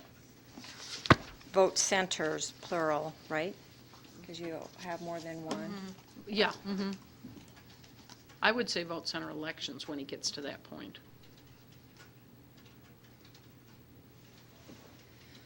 Didn't you have a few more things you wanted added in there? I was thinking that you had 3 or 4, but I can't find that. When we got email. done talking, I kind of reorganized my thoughts and Oh, just okay. threw those were the keys, and if there was anything, under precinct-based voting, if you could change that to Precinct elections? precinct elections. So how do you describe the IPC? Huh? IPC, It's not a super precinct, but it's multiple precincts in a single place. you could say under precinct elections that a voting location may serve more than one One precinct Okay. with multiple precinct boards and ballot boxes. That's probably worth adding in there. That sounds like a good subheader, just like precinct elections. Adding to precinct elections, what did we say? There may be multiple precincts voting at one location. Precincts. Voting at one location, period. In this case, there will be multiple election boards and ballot boxes. Because I know, you're right, people do get confused. Ballot boxes, not ballots, just ballot boxes. And there's a second C in precincts after the N.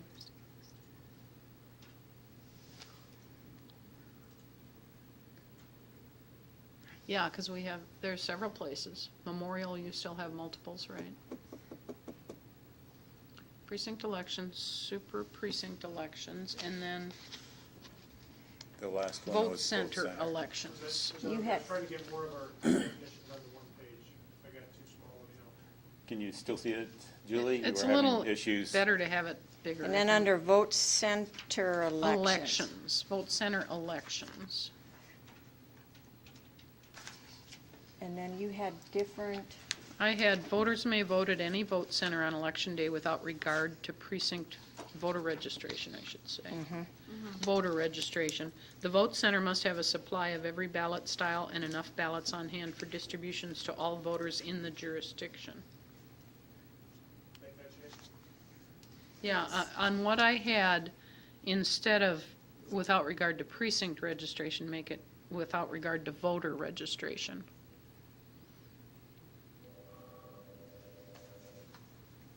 Didn't know there was a phone up here. I've heard it several times. Was that all the definitions? I think no, so. we're taking the I word had based suggested out. a few, but I don't know if they're really needed. I think we did. Oh, Did we were take, you removed the one word that based. suggested? I had suggested a few. I was, what else would you? Well, I had suggested ES&S, we referenced. Oh, yes. Oh, yeah, What's that's right. ES&S? ES&S and And I put B-Pro. Melissa because Oh, yes. honestly, I did not know that was the name of that system. I had no idea what you were Oh. talking about the first day when you said Melissa. I don't know if we need to define street master, Oh, that would be good. and what 'Cause about that's total vote? That's a good, that Yep. would be good. So all of those. You're the one who jumped out made at that. I me. knew there was more Yeah. more Yeah, suggestions. I So total vote, Melissa, and what was the other one? Street master and ES&S. Does ES&S, is their real name still Election Systems and Software? Or do they just go by ES&S? I still see it in print. The, Election Systems and Software? Yeah. I think so, isn't it? Yeah. On their website, it's still but that's all right. We can still put it in there. It's- define what it is, at least Yeah. the vendor, use. Vendor for- who provides, Yeah. The only certified tabulation equipment for the state of South Dakota. That would be good. voters, you got an extra E at the end. And we need to take the word out, based. Yeah. Uh-huh. Vote center elections. Take out the word based.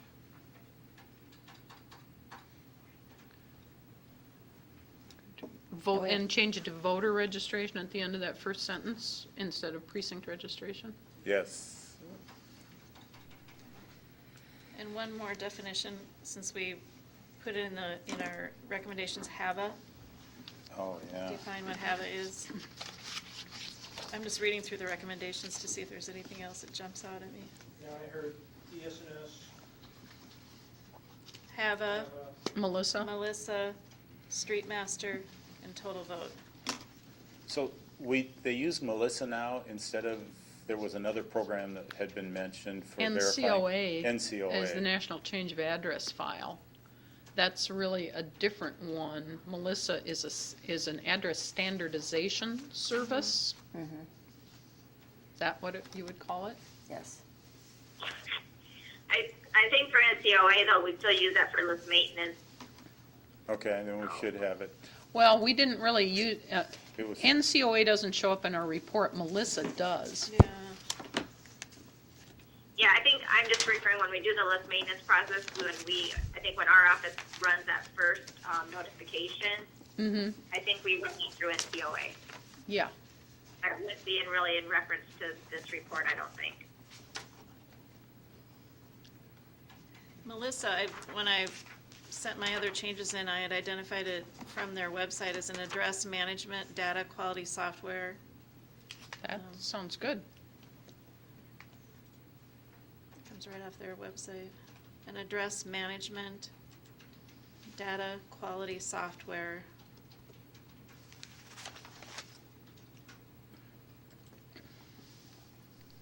And then, it's a company. We should probably, yeah, company,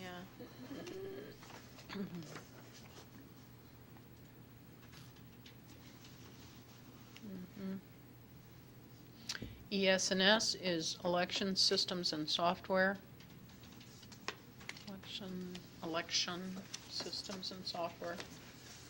The company that provides the DS-850 scanners. Is it election or elections? Election. I think. Election systems and software.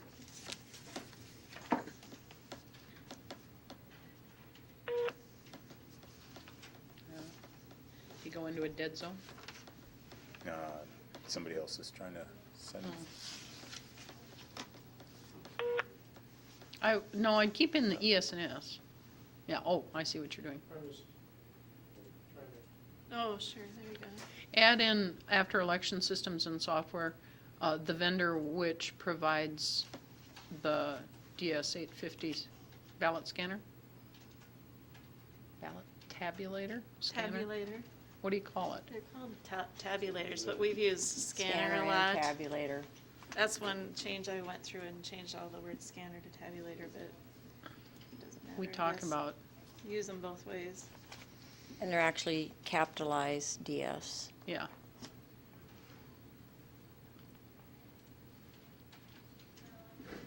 HAVA is the Help America Vote Act of 2002.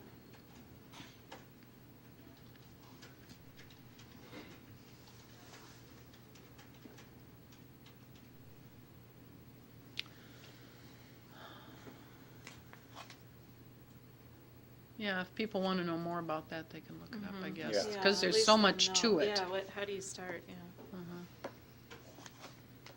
Yeah, there's a link to, on our website about HAVA. Yeah. The street master. Is that we didn't, I'm still confused how that is actually done systemically.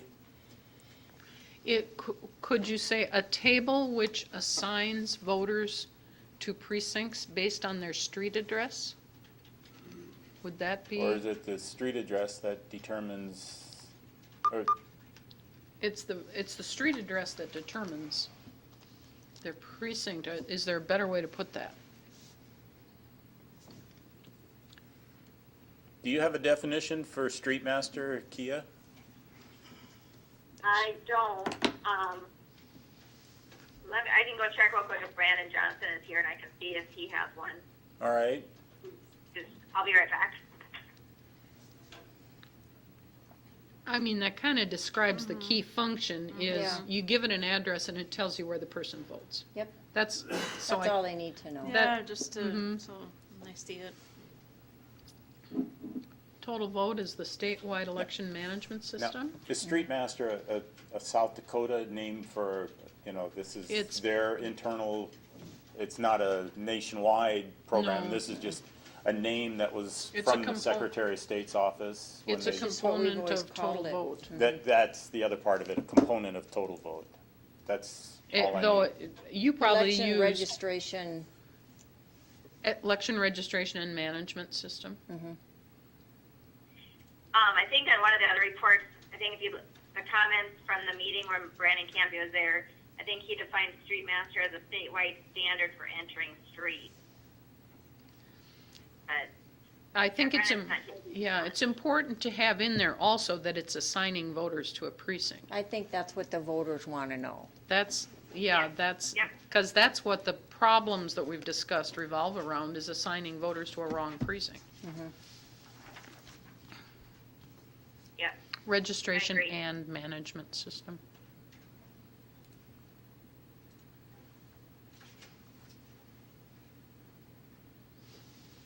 Those are kind of cobbled together, but I don't think they're too bad. No, they sound pretty good to me. Alphabetize them. Yeah. Now, this document still needs probably some cleanup, though I think we've done a lot of it. There are places where there were stray words in there and so on. And it also needs an executive summary. Right. I would suggest that we delegate those responsibilities to Robert. Now that the document has come together, I think he can come up with an executive summary that summarizes it. And then provide that to us for review. Does that seem reasonable? Along with the 2 sets of minutes, and we can do it. That's right, we have the 2 sets of minutes. without another physical meeting, or? What do you think? I'm about having another meeting to approve the final report. I hope that won't be necessary, recognizing the people we have on this group who have made such a commitment to come to these meetings. Right. Yes. Truly from clear across the state. Yeah. Can we just do a telephonic meeting? A vote, or can we do an email meeting, or? What is the rules for this side of it? In this case, I think we can make these communications back and forth by email and can accomplish that and be just fine. And just post it that Yes. we met and this was the vote by roll call or email, and do it that way. By recorded email vote? And then you'll notify us when it's going to be presented to the commission. Absolutely. And Should we talk about how that will be done? I was hoping to. Bruce, I assume you'll be presenting the report as chairman? I would assume so. I would like as many to be there as possible. And we had discussed first presenting the draft to the county auditor's office, the county auditor, and then in correlation with that, have the county auditor with us when we give the presentation to the county commission. And then from that point on, it's for publication to the Secretary of State and all interested parties. And we'll have it posted on the website. Yes, Ken, could,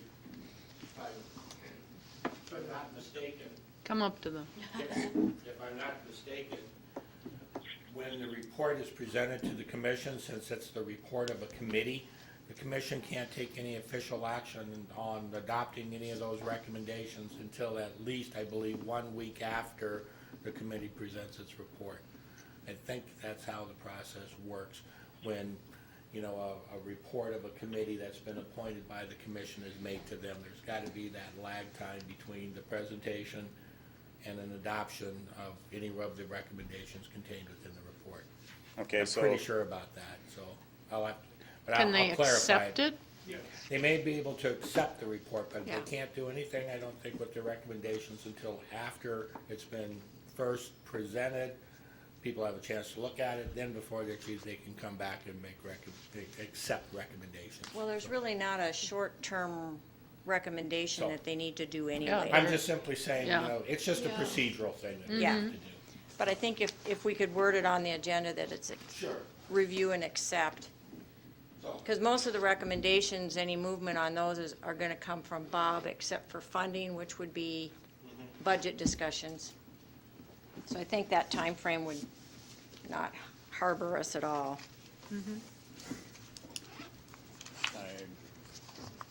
so at this point, I believe we are due to have an approval of to adopt our report as of it stands right now, or do we wait until that end and? I want to wait till we reread it. Wait Reread till it. we All right. get it, the final version from Robert. So we'll defer the adoption of it until we've had a chance to read the final draft and adopt it through an email vote process. And then I wanted to just move on to the next section, or do I need a motion for that? I don't think so. I think you're All fine. right, and then I just wanted to see if there was any old business that we still needed to clear up. And if there was anything we've missed that would be new business. And I wanted to then call the meeting adjourned and thank everybody for everything they've put into this. I have learned a tremendous amount, and I'm very happy that we were all part of this process. I want to just say that the 7 people here on this committee, and with Robert's help, it's been a tremendous learning opportunity for all of us, and I'm just very happy that we were able to do this for the county and for hopefully the state of South Dakota. So, thank you very much. Thank And you, we're because adjourned. you for did a serving ton of as work. chair.